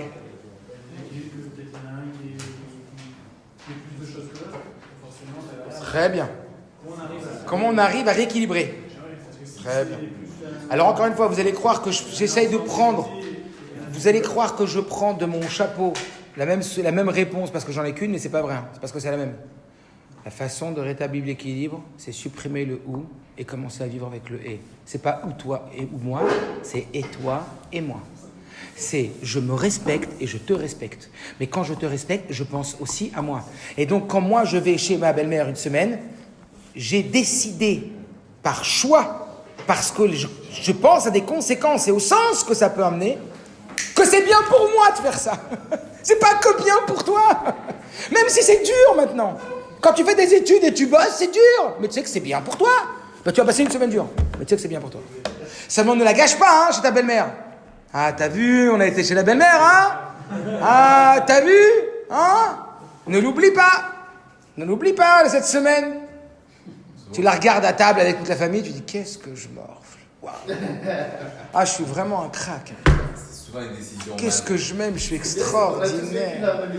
Qu'est-ce que je suis bon. Voilà. Non, mais ça peut être les vacances, ça peut être une sortie, je sais pas où. C'est faire quelque chose pour l'autre. C'est faire de la place à l'autre. On s'en fout que c'est la belle-mère, c'est les vacances, c'est les sorties, c'est dans quel choule on va aller, c'est où on va prier, c'est chez qui on va être invité, et c'est qu'est-ce qu'on... Peu importe. Quand on marque les différences, quand on n'a pas les mêmes intérêts, quand les intérêts sont divergents, comment ça se passe? C'est là que ça commence le respect. Parce que quand les intérêts sont convergents, ouais, moi j'adore ma belle-mère. Tu vois, c'est pour ça que j'ai beaucoup de respect. T'as pas de respect, t'as de l'amour pour ta belle-mère, elle est gentille. Je t'aurais vu avec une autre belle-mère. Est-ce que vous comprenez ce que je veux dire? Ça veut dire encore une fois les enjeux, les challenges. Pour lui, c'est très très facile cette belle-mère. Pour celui-là, mais c'est pas possible. Elle rentre chez toi, elle fait que des critiques. Ah, t'as vu ton mari, comment il fait ça? Ah, t'as vu ça? Ah, t'as vu ça? Pff, quel gendre, c'est pas possible. Ben, je peux vous dire que... Ah, et puis sa mère, je la supporte pas. Parlez pas de ma mère, hein. S'il vous plaît, parlez pas de ma mère. Est-ce que vous comprenez? Une autre, qu'est-ce qu'elle est gentille? Vous faites les boulettes, les Shabbat, les trucs, la guerre. Évidemment, elle est sympa, la belle-mère. Vous adorez ses boulettes et vous adorez quand elle est là parce qu'elle vous soulage avec les enfants. Vous pouvez sortir samedi soir avec votre femme. Bah oui. Ah, moi j'aime ma belle-mère. Maintenant, t'aimes ce qu'elle fait pour toi, ta belle-mère. Et t'aimes ta belle-mère pour ce qu'elle est pour toi. Est-ce que vous comprenez? Ok, donc on va avancer parce qu'il est un petit peu tard. Il est 17. On y va. Parce que le respect et son contraire commencent par la pensée. Là, on commence. Vraiment. Ne vous inquiétez pas, on ne va pas rester très tard. Et quand je dis là, on commence, c'est-à-dire on va dans le vif du sujet, même si c'est plus court. Qui a dit que le monde et les autres devaient agir et réagir comme je désire pour être digne de mon respect? Je répète, qui a dit que le monde et les autres devaient agir et réagir comme je le désire pour être digne de mon respect? C'est un peu comme les élèves de Rabbi Akiva, on y revient. Qui a dit que tu dois penser comme moi pour que je te respecte? Moi, je suis Lubavitch, toi, t'es je sais pas quoi, t'es Breslev. Mais c'est pour ça que je dois pas t'aimer. C'est pour ça que je dois pas te respecter. Mais qui a dit que c'est parce qu'on est différents? Non. L'unité, c'est pas l'uniformité, c'est l'acceptation des différences. C'est pas évident, ça. Mais tu penses pas comme moi. Toi, tu penses qu'il faut chanter la tikva, il faut faire le hallel? Moi, je pense pas. Enfin, en tout cas, mon rabbi, il pense pas. Mais c'est pour ça qu'on se respecte pas. C'est pour ça qu'on parle mal. Ah, t'as vu, c'est Lubavitch, ils font pas le hallel. Pourquoi tu parles mal? C'est des visions différentes. Et tu peux ne pas être foncièrement d'accord. Et tu peux penser que c'est une erreur de réciter Rabbi Yosef, il interdit de faire une bracha sur le hallel. Et il y en a d'autres des sionistes, quand j'étais en Israël, les sionis, avec bracha, beshem ou malchut. C'est pour ça que tu vas aller pas mal d'eux, tu vas manquer de respect, tu vas faire la shonara. Pourquoi? Tu as des avis différents, chilouk et deot. On est tous, la Gemara dit, on a tous des avis différents. L'acceptation de la différence. Tu penses pas comme moi. J'ai envie de te dire que je pense que j'ai raison et j'aimerais tellement vous expliquer pourquoi je pense que j'ai raison. Mais c'est pas pour ça que je manque de respect. Vous savez pourquoi? Je vais vous donner une énorme clé là maintenant. Une énorme clé. Parce que quand je suis pas d'accord avec toi, c'est pas avec toi que je suis pas d'accord, c'est avec ce que tu dis. Avec toi, je suis toujours d'accord. Ça veut dire je ne remets pas en question ma relation avec ton être. Je remets ma relation avec ton faire. Ça veut dire c'est pas toi qui me dérange, c'est ce que tu penses qui dérange. Mais toi, je t'aime. Un enfant, quand vous lui dites non, vous savez ce qu'il pense, l'enfant? Papa, on peut aller au jardin? Non, on n'y va pas. Qu'est-ce qu'il entend, l'enfant? Il n'entend pas, non. Qu'est-ce qu'il entend? Je t'aime pas. Tu m'intéresses pas. Il y a un refus. Refus, c'est refus de la demande ou refus de l'être? Est-ce que vous comprenez ce que je veux dire? Dissocie. Mon fils, je t'adore. Et j'adore être avec toi. Seulement là, je ne peux pas aller aujourd'hui au jardin. L'enfant, il va se calmer direct. Pourquoi? Parce qu'on fait un amalgame, une erreur. Quand vous devez dire non à votre épouse, c'est pas un problème, on va voir qu'on ne peut pas toujours dire oui. Quand vous devez dire non, dites-lui, c'est pas à toi que je dis non, c'est à ta demande que je dis non. À toi, je dis oui. Ce que tu... Oui, mais oui. Non mais regardez, comprenez bien. C'est pas ton être que je refoule. C'est pas toi, c'est pas notre relation que je dis non. C'est pas parce que je t'aime pas. Mais c'est parce que ce que tu me demandes, je peux pas. Ce que tu me demandes, ça me plaît pas. Donc je dis pas non à toi, je dis non à ta demande. C'est très très fort. Sinon, on va rentrer dans une forme de dictature, de tyrannie. Ah, hein? Quand je te demande quelque chose, tu veux pas. Donc t'en as rien à faire de moi. Tu m'aimes pas. C'est ce qui se dit dans la tête. Donc cette dissociation, elle est énorme. Donc là, qu'est-ce qu'on est en train de dire? Qui a dit que le monde des autres devait agir et réagir comme je désire pour être digne de mon respect? Tout le monde est digne de respect. Ça veut dire tout le monde a le droit d'être différent et d'avoir des centres d'intérêt différents ou d'avoir des visions différentes. Pas pour que je sois d'accord, attention! C'est pas parce que je te respecte que j'accepte. Est-ce que vous comprenez ou pas? Je te respecte, je te comprends. Vous comprenez? Mais cette chose-là, je ne l'accepte pas. C'est juste important de verbaliser. Ça, c'est très très important de verbaliser. C'est fondamental de verbaliser, de dissocier, parce que la verbalisation dans la dissociation, elle permet l'identification à qui tu dis non. C'est pas à l'être que tu dis non. Est-ce que vous comprenez? Donc on continue. Respecter l'autre nécessite le dur travail de sortir de l'autoréférence. Je répète, respecter l'autre nécessite le dur travail de sortir de l'autoréférence. On le verra à la fin. C'est quoi l'autoréférence? C'est qu'on est fabriqué à partir de ce qu'on appelle une programmation mentale. Vous savez ce que c'est qu'une programmation mentale? Alors, c'est un ensemble de choses qui fait que ce que je vois n'est pas la réalité, mais ma réalité. C'est un ensemble de données à l'intérieur qui rentrent dans mon cerveau, les données qui rentrent dans mon cerveau, et on a tous les données là, vous avez tous les mêmes données que vous recevez. Hein.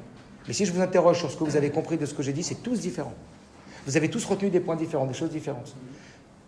On a tous un disque dur, un ordinateur de lecture. On a un lecteur dans la tête, et on se raconte nos histoires, et on lit nos films. L'image que vous voyez maintenant, c'est pas l'image de la réalité. Ce n'est pas l'image qui arrive dans vos yeux. Vous le savez. Quand l'image, elle arrive dans vos yeux, elle s'inverse, elle rentre dans le cerveau jusqu'au fond, elle est lue par un miroir, et elle revient. L'image qu'on voit, c'est l'image déformée. Est-ce que vous comprenez ? On a une déformation de la lecture en fonction de sa lecture personnelle et en fonction d'une multitude de paramètres qui sont l'éducation, qui sont les centres d'intérêt, qui sont nos peurs, qui sont nos désirs. Est-ce que vous comprenez ce que je veux dire ? C'est ce qu'on appelle dans la programmation neurolinguistique des systèmes qui vont supprimer, généraliser et transformer. Alors c'est super quand c'est bien utilisé, hein. Ça nous permet de supprimer des choses qui sont dérangeantes, de généraliser, par exemple, toutes les chaises. C'est pas qu'on doit réapprendre à s'asseoir parce qu'elle est bleue et l'autre elle est rouge. Est-ce que vous comprenez ? C'est la généralisation mentale. Et transformer, c'est ce qu'est la créativité. On va fabriquer des choses, c'est super, mais ça peut être très dangereux. Pourquoi ? Parce que quand je supprime, il y a des choses que je supprime qui ne m'intéressent pas, mais qui intéressent beaucoup le travail. Parce que tu as dit, ah non, je ne me rappelle pas. C'est bizarre ça, hein ? Tu supprimes à ta guise. Hein ? Ça, tu l'as oublié par contre. La suppression, est-ce que vous comprenez ? Inconsciente, mais qui nous arrange. Hein ? La généralisation. Pourquoi tu me compares toujours à ma mère ? Hein ? Pourquoi tu fais de la généralisation ? C'est toujours la même chose avec toi. C'est chaque fois, c'est les mots qui sont généralisateurs, très dangereux à ne jamais utiliser dans le couple. Donc, et puis transformateur. Et en vérité, attention, l'autre il est convaincu qu'il a rien transformé. Hein. Quand je reçois des couples, les deux disent des choses vraiment différentes et ils vont se battre. Non, t'as pas dit ça, Stop. Vous deux, vous avez raison. Et je rigole pas. Vous êtes persuadés. Et ce qui compte, c'est pas ce que vous avez dit. C'est l'émotion qui est née de ce que vous avez perçu. Est-ce que vous comprenez comment c'est énorme ça ? T'es plus dans le jugement de qui a raison, qui a tort. On est sorti du jugement de qui a raison, qui a tort. Vous allez gagner quoi ? T'as ressenti ça, ça me fait de la peine, je voulais pas que tu ressentes ça. On se connecte au niveau des émotions par la communication. En une phrase. C'est quoi la communication ? C'est pas la discussion. La communication ne commence que lorsque j'écoute l'autre pour le comprendre et pas pour lui répondre. La communication ne commence que lorsque j'écoute l'autre pour le comprendre, pas pour lui répondre. Et ce, pas à niveau cérébral, au niveau émotionnel. Je veux te comprendre dans ce que tu ressens. C'est ça la communication, c'est que ça, rien d'autre. Donc, on est dans cette histoire de se dire, je dois sortir de l'autoréférence. Pour te comprendre, je dois d'abord admettre que j'ai un logiciel de lecture qui s'appelle Excel. Et toi, tu as Apple. Donc évidemment qu'on ne voit pas les choses de la même façon. C'est normal, j'accepte. Est-ce que vous comprenez ? Quand je comprends que ma lecture n'est pas absolue et pas objective, j'accepte que l'autre, il a une autre lecture que moi, qui est aussi subjective que la mienne. Quand je sais que je suis subjectif, j'accepte la subjectivité de l'autre. Et je ne me connecte plus avec qui a raison, qui a tort, on n'en est pas là. Dans la relation, c'est une relation de cœur, pas de tête, d'émotion. Ce qui compte, c'est comment tu te sens. Est-ce que vous comprenez ce que je veux dire ? Et pour ça, c'est un vrai travail, un vrai effort de se dire, c'est comme ça que j'ai lu, c'est comme ça que j'ai perçu. Mais c'est pas forcément comme ça qu'un autre, il aurait lu. Combien de fois on dit que deux personnes peuvent vivre la même scène, mais les répercussions peuvent être complètement inversées. Deux personnes, elles ont vécu un attentat, je sais pas où. Une, elle a décidé de plus jamais aller dans les boutiques de cachère. Et l'autre, elle a dit, mais tu sais quoi, j'aurais dû mourir. Enfin, je vais commencer à faire ce que j'aime dans la vie, je vais profiter de la vie. Donc, elles ont eu des réactions complètement inverses à la même situation. Est-ce que vous comprenez ce que je veux dire ? Ça veut dire que nos réactions, elles sont complètement gérées par notre autoréférence, ce qui constitue nos autoréférences. On va le voir après, ce que c'est exactement, tout ce que ça représente. Mais à partir du moment où j'ai mis de la conscience dessus, je vais accepter l'autre différent autant que je m'accepte moi. Oh, là on commence à vraiment parler de Va'ahavta l'erecha kamocha. Je vais donner de la place à l'autre autant que je m'en donne. Je vais rien trouver absurde de l'autre comme moi-même, elle n'a pas à trouver absurde de moi. On a des systèmes de référence différents. On va apprendre à cohabiter, à vivre ensemble dans deux systèmes qui vont enfin se donner de la place et s'entendre. Je vais entendre ton système sans le juger. Je vais l'accepter et le comprendre. Pas forcément, encore une fois, j'accepte en disant « je ferai tout ce que tu me demandes », mais je valide tout ce que tu dis parce que je sais que c'est quelque chose qui correspond pour de vrai dans ton système d'autoréférence. Vous avez vu comment le vrai Avat Israël, c'est qu'avec sa femme ? Le vrai Avat Israël, la vraie sortie de soi. C'est pas avec ses copains, c'est pas avec des gens qui disent Zdaka. C'est avec celui qui est différent de toi, avec qui tu réussis à cohabiter et faire un avec la différence. C'est vrai ardout, ça. Vous comprenez ce que je veux dire? C'est vivre avec quelqu'un qui est complètement différent et réussir à être ensemble et être unis comme deux alliés, comme deux associés, comme deux personnes qui veulent contribuer à leur bien-être relationnel. Je me suis marié avec toi pour que tu ailles mieux. Et elle dit, je me suis marié avec toi pour que tu ailles mieux. On est mariés pour être des alliés, différents, mais heureusement. Il y a un pilote, il y a un copilote. Il y en a un qui sait lire les cartes et l'autre sait conduire. On est très différents. Vous savez pourquoi Dieu, il fait que tous les couples sont mariés très très différents l'un de l'autre. Et comme on l'a dit tout à l'heure, il y a toujours un sans chaud, un sans froid. Un qui est plus dans la relation, un qui est plus dans la distance. Parce que c'est comme deux pulses, deux morceaux de pulse. Comprenez ou pas? C'est la qualité de l'un qui va venir remplir celle de l'autre et inversement. Ou le manque de l'un qui va arriver, par sa qualité, à remplir jusqu'à créer l'équilibre. Il y a toujours dans un couple un peu celui qu'on appelle la tortue. Dès qu'il y a un problème, sauf qu'il peut, il a la blessure du rejet. Donc tout de suite, il sauve quand il y a un problème. L'autre, quand il y a un problème, il faut qu'il parle, il faut qu'il crie, il faut qu'il résout. Il ne peut pas s'arrêter, il faut qu'il parle, il faut qu'il soit là, on l'appelle la tempête de grêle. Sans arrêt, elle est là, elle est là. Et elle ne comprend pas que plus la tempête, elle tape, et plus la tortue, elle se renferme. Et plus la tortue, elle se ferme, et plus la tempête, elle panique. C'est deux formes de protection sur les blessures qu'on a dans l'enfance. Est-ce que vous comprenez? Quand on prend conscience de ça, on comprend que le but, pourquoi Dieu fait qu'on se marie toujours avec des aimants comme ça, qu'on est toujours mariés l'une avec l'autre. Combien j'en connais des Marocains avec les Tunisiens avec les Marocains, on va comprendre pourquoi ils se marient comme ça. Parce que c'est justement l'un qui cherche la complétude au travers de l'autre et l'équilibre. Je vais devenir un peu plus elle, il va devenir un peu plus moi. Est-ce que vous comprenez ce que je veux dire? Ça va être le Edgar, le défi. Maintenant, pour ça, encore une fois, attention au respect, attention au respect. C'est-à-dire attention à accepter de faire exister l'autre dans la relation différente, qu'autant que toi, tu veux exister dans la relation. Est-ce que vous comprenez ou pas? C'est respecter les différences de l'autre, respecter la place de l'autre. C'est pas grave si tu es différente et c'est pas grave si tu réagis différemment. Maintenant, comment on va régler les problèmes? On va voir. Alors, on continue. Et si je choisissais le « et » à la place du « ou », si je pensais apposition, ça veut dire l'un côté de l'autre, au lieu qu'opposition. On est clair sur ça? Non, on l'a déjà dit, ça c'est fondamental. S'il y a un truc que vous devez retenir, c'est celui-là ce soir. C'est pas « ou », c'est « et ». On va en revenir. Mais pour l'instant, on nuance. Le respect que j'éprouve pour quelqu'un se voit dans mes actes, mes paroles, mes intonations, mes expressions de visage, même en son absence. Tout à l'heure, vous avez parlé des paroles, des actes, etc. Le respect, ça s'exprime... On aurait des heures et des heures à parler de ça. Mais le respect, ça ne s'exprime pas seulement parce que tu n'as pas crié, parce que tu n'as pas mal parlé. C'est des mimiques. Tu sais, des fois, je découpe comme ça, ils arrivent, la femme. Fini, il la regarde, un clin d'œil, il a envie de la guerre. Un petit mot. Oh, tu me saoules. Oh là là. Je vous en supplie. Vous savez ce que ça fait à votre mari quand il entend ce petit re là, ce petit regard là? C'est un bisaïon, c'est un manque de place. Vous ne l'acceptez pas dans son sentiment tel qu'il est maintenant. Il se sent rejeté, le monsieur. Est-ce que vous comprenez ou pas? Vous ne lui faites pas de la place à l'intérieur de vous. Vous le rejetez, vous le méprisez. Tu n'auras pas de place dans ce comportement. Oui, Dieu de la place dans son comportement. On y va. Même en son absence. Vous savez comment ça touche une personne? D'entendre en son absence que vous avez fait des compliments à votre femme, vous avez respecté votre femme, vous avez dit du bien d'elle. Vous ne moquez pas d'elle derrière son dos. Même avec les enfants, même avec les cousins, les cousines. On ne rigole pas, on ne manque pas de respect. On fait attention à la valeur de l'autre, même en son absence. Et sachez bien que quand elle va entendre, le jour où elle va entendre que vous avez dit du bien d'elle alors qu'elle n'était pas là, alors là, bingo. Bingo. Bingo! Parce que quoi? Ça veut dire qu'il le pense vraiment. Ça veut dire que c'est émettre. Ça veut dire qu'il le faisait. Comme nous avec Hachem, pourquoi Dieu il se cache? Pourquoi Dieu il se cache? Pour qu'on dise non, c'est que t'es là. Elle a bingo! Parce qu'elle dit quoi? Quand il ne me voit pas, quand même il se comporte à la hauteur de quand je suis là. C'est comme un père. Il se cache et il voit son fils qui se comporte comme ça. Là, il dit j'ai réussi l'éducation. Est-ce que vous comprenez ce que je veux dire? Voilà pourquoi Hachem il se cache aujourd'hui. Pour que nous on puisse nous montrer qu'on se comporte avec Dieu comme quand on le voit.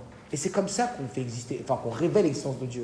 C'est en fonction de mon comportement que, lorsque mon comportement reflète sa présence, mon comportement reflète sa présence. Ça veut dire, comme s'il y avait le Rabbi de Lubavitch assis ici, Rav Kadouré assis ici, Baba Saleh ici, Rabbi Chaim Pinto assis ici, Rabbi David Pinto ici assis, maintenant, pareil on se comporte. Ça c'est être représentant de Dieu, vous comprenez? Savoir que même quand tu es tout seul à la maison, tout seul, comme la première halakha du Shulchan Aruch a dit, Shiviti Hashem Nitamid, comporte-toi même quand tu es seul, comme s'il y avait le Rabbi de Lubavitch à côté de toi. Comme ça dit Rabbi Chaim Ben Zakkai. Considère Dieu comme un roi de chair et de sang. Anthropomorphise Dieu. Rends-le comme un homme Dieu. Et tu vas voir comment tu vas te conduire. Pareil avec ta femme. Et dis-toi que même quand elle n'est pas là, tu parles d'elle avec de la place. Donc l'idée c'est quoi? C'est que comprenez que, retenez ça, le respect c'est là. Ça s'exprime par plein de choses, par des mots, par une attention, par une écoute attentive, par de l'empathie, par de la place. Retenez, de la place. De la place dans toutes les dimensions. Mais le vrai respect, il se passe dans la tête. Quand je veux lui faire de la place, quand je balaye à l'intérieur de moi. Est-ce que vous comprenez? Manquer de respect à quelqu'un, c'est lui confisquer sa valeur ou sa place par la force. Manquer de respect à quelqu'un, c'est lui confisquer sa valeur ou sa place par la force. C'est-à-dire, quand je manque de respect à quelqu'un, qu'est-ce que je veux? Je vais lui retirer la légitimité à avoir de la place. Quand je manque de respect à quelqu'un, c'est quoi? T'existes pas! Tais-toi! Ne parle pas! Ne coupe pas la parole quand je parle! Hein? Ça veut dire quoi? Tu n'existes pas! Sous les formes où l'humain peut exister. Tu prends trop de place. Oh, par la force. Le manquer, une seconde, Mechila, juste parce que c'est lié, et je vous laisse la parole tout de suite, Mechila. Le respect qu'on impose à l'autre par la force est superficiel et éphémère. Quand on impose le respect à quelqu'un, le respect ne s'impose pas. Le respect, il s'inspire. C'est des vases communicants. Quand tu sais écouter l'autre, quand tu sais respecter, ça veut dire quand tu sais donner de la place à l'autre, l'autre il donne de la place. Mais le problème, c'est que parfois on l'impose ce respect. Mais quand on impose le respect par la force, c'est juste l'antinomie du respect. Parce que ça veut dire quoi, imposer le respect par la force, comme les dictateurs? Ça veut dire que tu n'existes pas pour lui. C'est une pression, une tyrannie. Ça n'aboutira jamais à du respect, à tout le contraire. Puisque ça veut dire à l'autre, c'est moi qui occupe toute la place, c'est moi qui ai le pole position dans la décision. Donc toi, tu n'as aucune place. Donc comment voulez-vous qu'il vous respecte? Je suis prof depuis 20 ans en terminale. Mes élèves me disent toujours, on ne respecte que les profs qui nous respectent. Il ne faut pas s'étonner. Un prof qui crie sur ses élèves, c'est terminé, il a perdu tout son pouvoir. Est-ce que vous comprenez? C'est pas parce qu'on est sur l'estrade. C'est pas parce qu'on crie plus fort que l'autre. Oh, pas du tout. Est-ce que vous comprenez? C'est d'Afka tout le contraire, parce que quand c'est par la force, ça veut dire qu'on veut manipuler ou prendre tout le terrain, conquérir le terrain de l'autre. Est-ce que vous comprenez ou pas? Mais quand tu conquiers le terrain de l'autre, tu laisses plus de place, donc il va étouffer. C'est impossible qu'il respecte. Allez-y. Non, ce que je voulais dire, c'est que quand on manque de respect à l'autre, c'est qu'on se sent au-dessus de l'autre quelque part aussi. Pas forcément, on va le voir tout de suite. Ou au-dessus de l'autre, ou tellement faible justement. Vous savez, les gens qui crient, pourquoi ils crient? J'étais avec un couple de jeunes ce matin. Le garçon écrit beaucoup sur la femme. Je dis, vous savez pourquoi il crie sur vous? Vous savez pourquoi? Parce qu'il sent qu'il n'est pas entendu. Pourquoi je crie maintenant? Pourquoi je crie? Hein? Parce que peut-être vous ne m'écoutez pas, alors je vais monter les décibels pour que je justement t'écouter. Comme les gens qui tirent la rigo jurent sur la Torah, sur la tête de leur mère, sur la tête de je sais pas quoi. Pourquoi? Quand quelqu'un il jure sur quelque chose, pourquoi? Je te jure sur la Torah, pourquoi? Mais ma parole est tellement faible. À mes yeux, elle a tellement peu de crédit, ma parole, qu'il faut que j'aille prendre quelque chose qui a de la valeur pour pouvoir jurer dessus. Ça veut dire qu'une personne qui va jurer sur quelque chose, une personne qui va rentrer dans une autre chose pour se donner de la valeur, une personne qui crie, c'est une personne qui ne se sent pas entendue. C'est une personne qui... Vous savez ce que c'est que l'estime de soi? C'est l'auto-jugement de soi-même. Ça ne veut pas dire que c'est un vrai jugement, mais c'est ce que je juge de ce que je suis, l'estime de soi. Quand je crie, c'est parce que j'ai tellement peu d'estime de moi. C'est-à-dire que j'ai tellement peu de valeur de moi-même que je pense que je ne mérite pas d'être entendu. Donc j'en ai tellement peur que je m'y protège au travers un haussement de ton. Est-ce que vous comprenez ce que je veux dire? C'est toutes les sortes de violences. Oui? Non, c'est bon. Pardon. Oui. Justement, le manque de respect exprimé dans la colère, est-ce qu'il a la même valeur qu'un manque de respect froid? Comme vous disiez si bien, la personne qui veut... Quand il y a la colère, c'est la faiblesse qui va amener à monter. Globalement, il y a quand même, je ne dis pas que c'est excusable, parce qu'il n'y a pas la retenue, tout ça, mais il y a toujours un fondement à la mise en lumière de ce manque de respect. 100%. Le fond est bon, la forme est mauvaise. Et ne croyez pas que la forme n'est pas grave.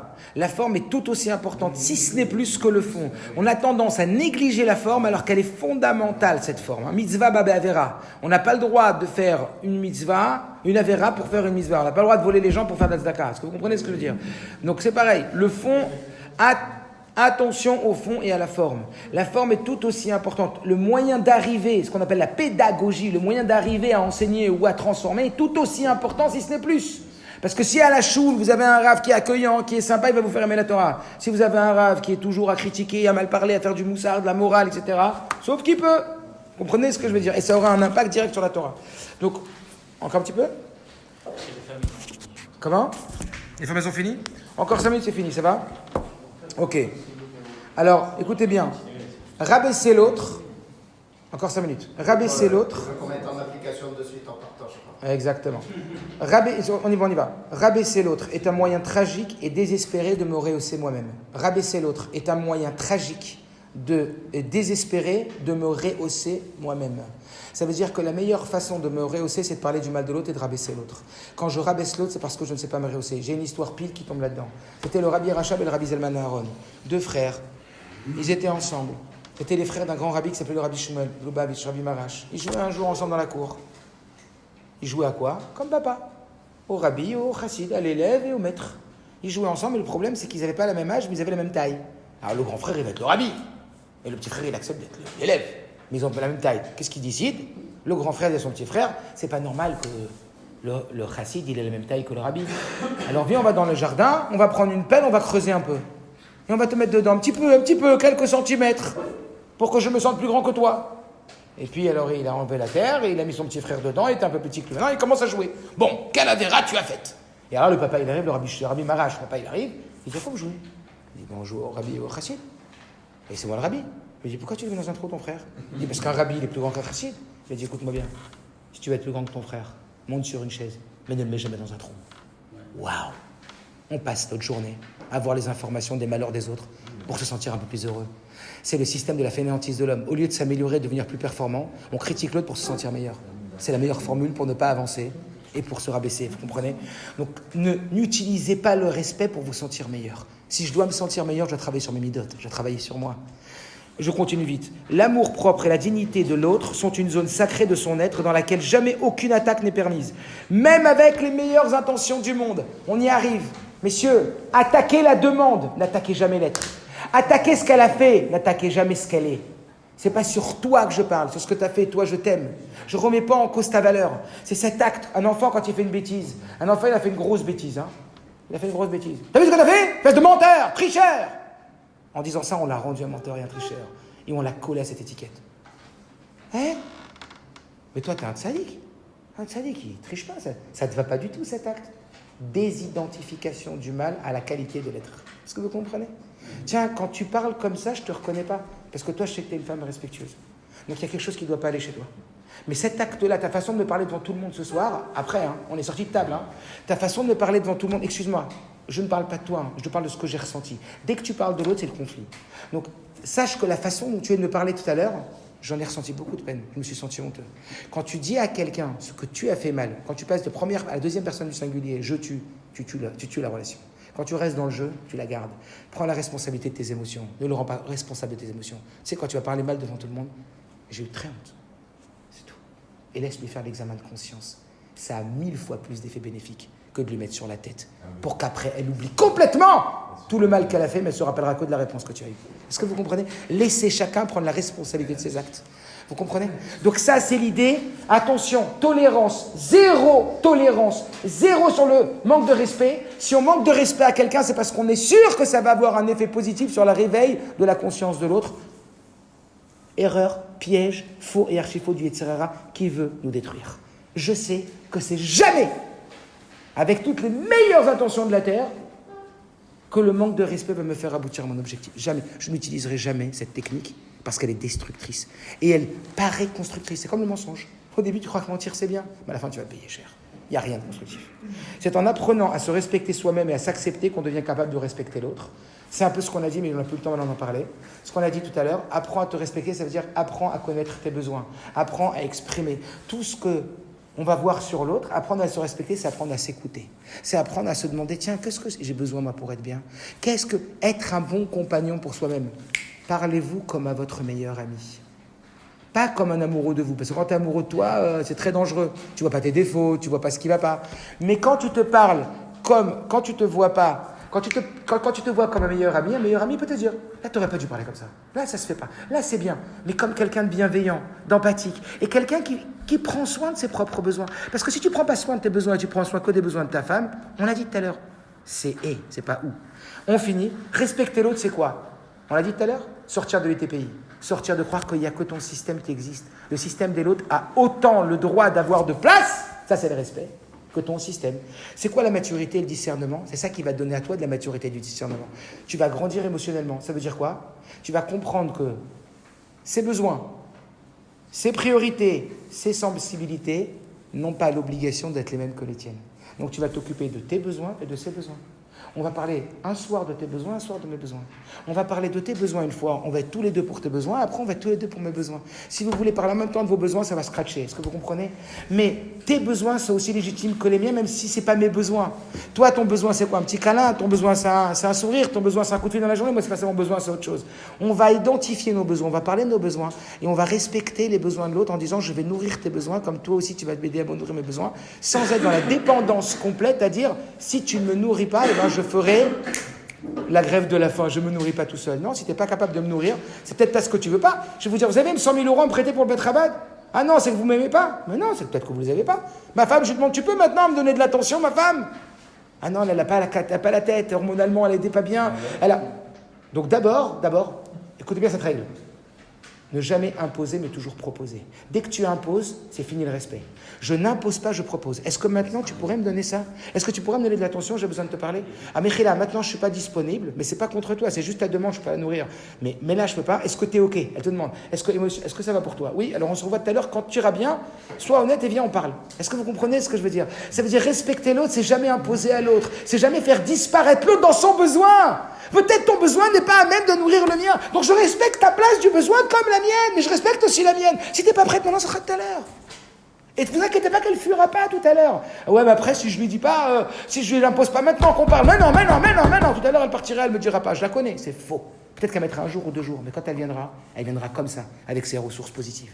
Mais là, elle n'est pas en ressources positives. Est-ce que vous comprenez ce que je veux dire? Donc c'est accepter que de la même façon que j'ai des besoins et que je dois les nourrir, elle a des besoins différents que j'accepte et que j'entends. Au moins j'accepte de les entendre. Je ne suis peut-être pas en mesure de tous les nourrir, mais au moins de les entendre et partiellement de les nourrir à ma mesure. Sinon on tombe dans l'enfance. Une seconde. Ces besoins, ces priorités qui sont différentes. Parce qu'on n'a pas forcément les mêmes priorités. Mais j'accepte que ces priorités ne soient pas les mêmes que les miennes. C'est encore une fois, vous voyez pourquoi c'est la place? C'est faire exister l'autre au même titre que de te faire exister toi. Il y a des gens qui n'existent que eux. Il y a des gens qui font toujours exister les autres. Tu sais pourquoi? Parce qu'ils espèrent que c'est au travers des autres qu'ils vont exister eux-mêmes. Ça, c'est la catastrophe. Parce qu'après, ça qui crée la dépendance, c'est ce qui crée la colère et l'insupportabilité de l'autre. Et il y a ceux qui comprennent qu'ils doivent exister et faire exister les autres et exister eux par eux-mêmes. Donc, besoin, priorité, sensibilité, on n'est pas sensible par les mêmes choses. Surtout s'ils sont contraires aux miens. Ses idées, ses valeurs, ses définitions. On n'a pas la même définition de l'argent. Pour elle, il faut tout dépenser. Pour moi, il faut tout garder, acheter l'appartement et acheter les vacances. On a tellement de visions différentes. Mais c'est pas grave, on va travailler ensemble en acceptant d'entendre, en acceptant de donner de la place à ces définitions différentes. Elles enrichissent ma vision. Elles me rendent plus grand. Ces efforts, attention aux efforts. Combien on doit respecter l'effort de l'autre? Il a fait tellement d'efforts. Tu n'as pas respecté mon effort, c'est-à-dire quoi? Tu n'as pas remarqué mon effort. Tu n'as pas remarqué, c'est-à-dire quoi? Tu n'as pas donné de place à mon effort. Dans tout, tu mets le mot place à la place de respect, ça fonctionne. Ses limites, ses difficultés. Ma vie, pour toi, c'est facile, mais pour elle, c'est tellement difficile. Pour toi, c'était facile, c'est ta belle-mère, elle est tellement gentille. Mais pour elle, c'est tellement difficile d'aller chez ta mère parce qu'elle la charge tellement. Donc après, on va valoriser l'effort. On va donner de la place à l'effort. Donner de la place à l'effort, c'est respecter l'effort. Sont-elles moins légitimes que les miennes? Alors là, je n'ai pas le temps de développer, ces peurs, il y aurait de quoi parler des heures, parce qu'on est pratiquement à 70% dirigé par nos peurs. Ces vulnérabilités, ces stratégies de défense, on les prend pour des attaques, on les prend par des manques de respect, mais ce n'est pas des manques de respect. Souvent, on croit que l'autre, il manque de respect, mais c'est juste que lui, il a cru que tu avais quelque chose contre lui. Et il y a donc des relations qui ne sont pas du tout translucides et claires parce qu'on n'a pas appris à communiquer, à parler. Et plus que ça, c'est souvent des stratégies de défense, des stratégies de vulnérabilité. Nous, on croit qu'il nous attaque, mais c'est parce qu'il a peur, en vérité, d'être attaqué qu'il va nous attaquer. Et que ce n'est pas un manque de respect, en vérité, c'est juste une crainte. Combien d'exemples j'ai à vous ramener là-dessus? C'est inimaginable. Ces racines ont-elles la même source de son identité? Ça veut dire, encore une fois, comme dit tout à l'heure, on a tout le module, on n'a pas grandi pareil, on n'a pas vu les choses pareilles, mais c'est pas grave. Si on ne voit pas pareil, on est fait pour marcher ensemble. C'est ça qui va faire notre force. L'union fait la force. C'est nos différences qu'on va écouter l'un l'autre, qu'on va respecter, les places qu'on va donner, la sensibilité qu'on va accepter à donner à la même sensibilité à l'autre qu'à soi, qui va faire que notre union va faire notre force et va nous rendre dans une vraie schlemout, parce que l'autre, il va être le contraire de nous et il va nous apporter un autre regard. Le regard miroir sur la vie. Celui qui voit chaud alors que je vois froid. Celui qui voit dans la mesure alors que moi je vois dans l'enthousiasme. Mais à nous deux, on va faire la complétude. Vous avez compris? Excellente soirée. Que ça amène ma chère. J'ai envie de dire, on continuera la prochaine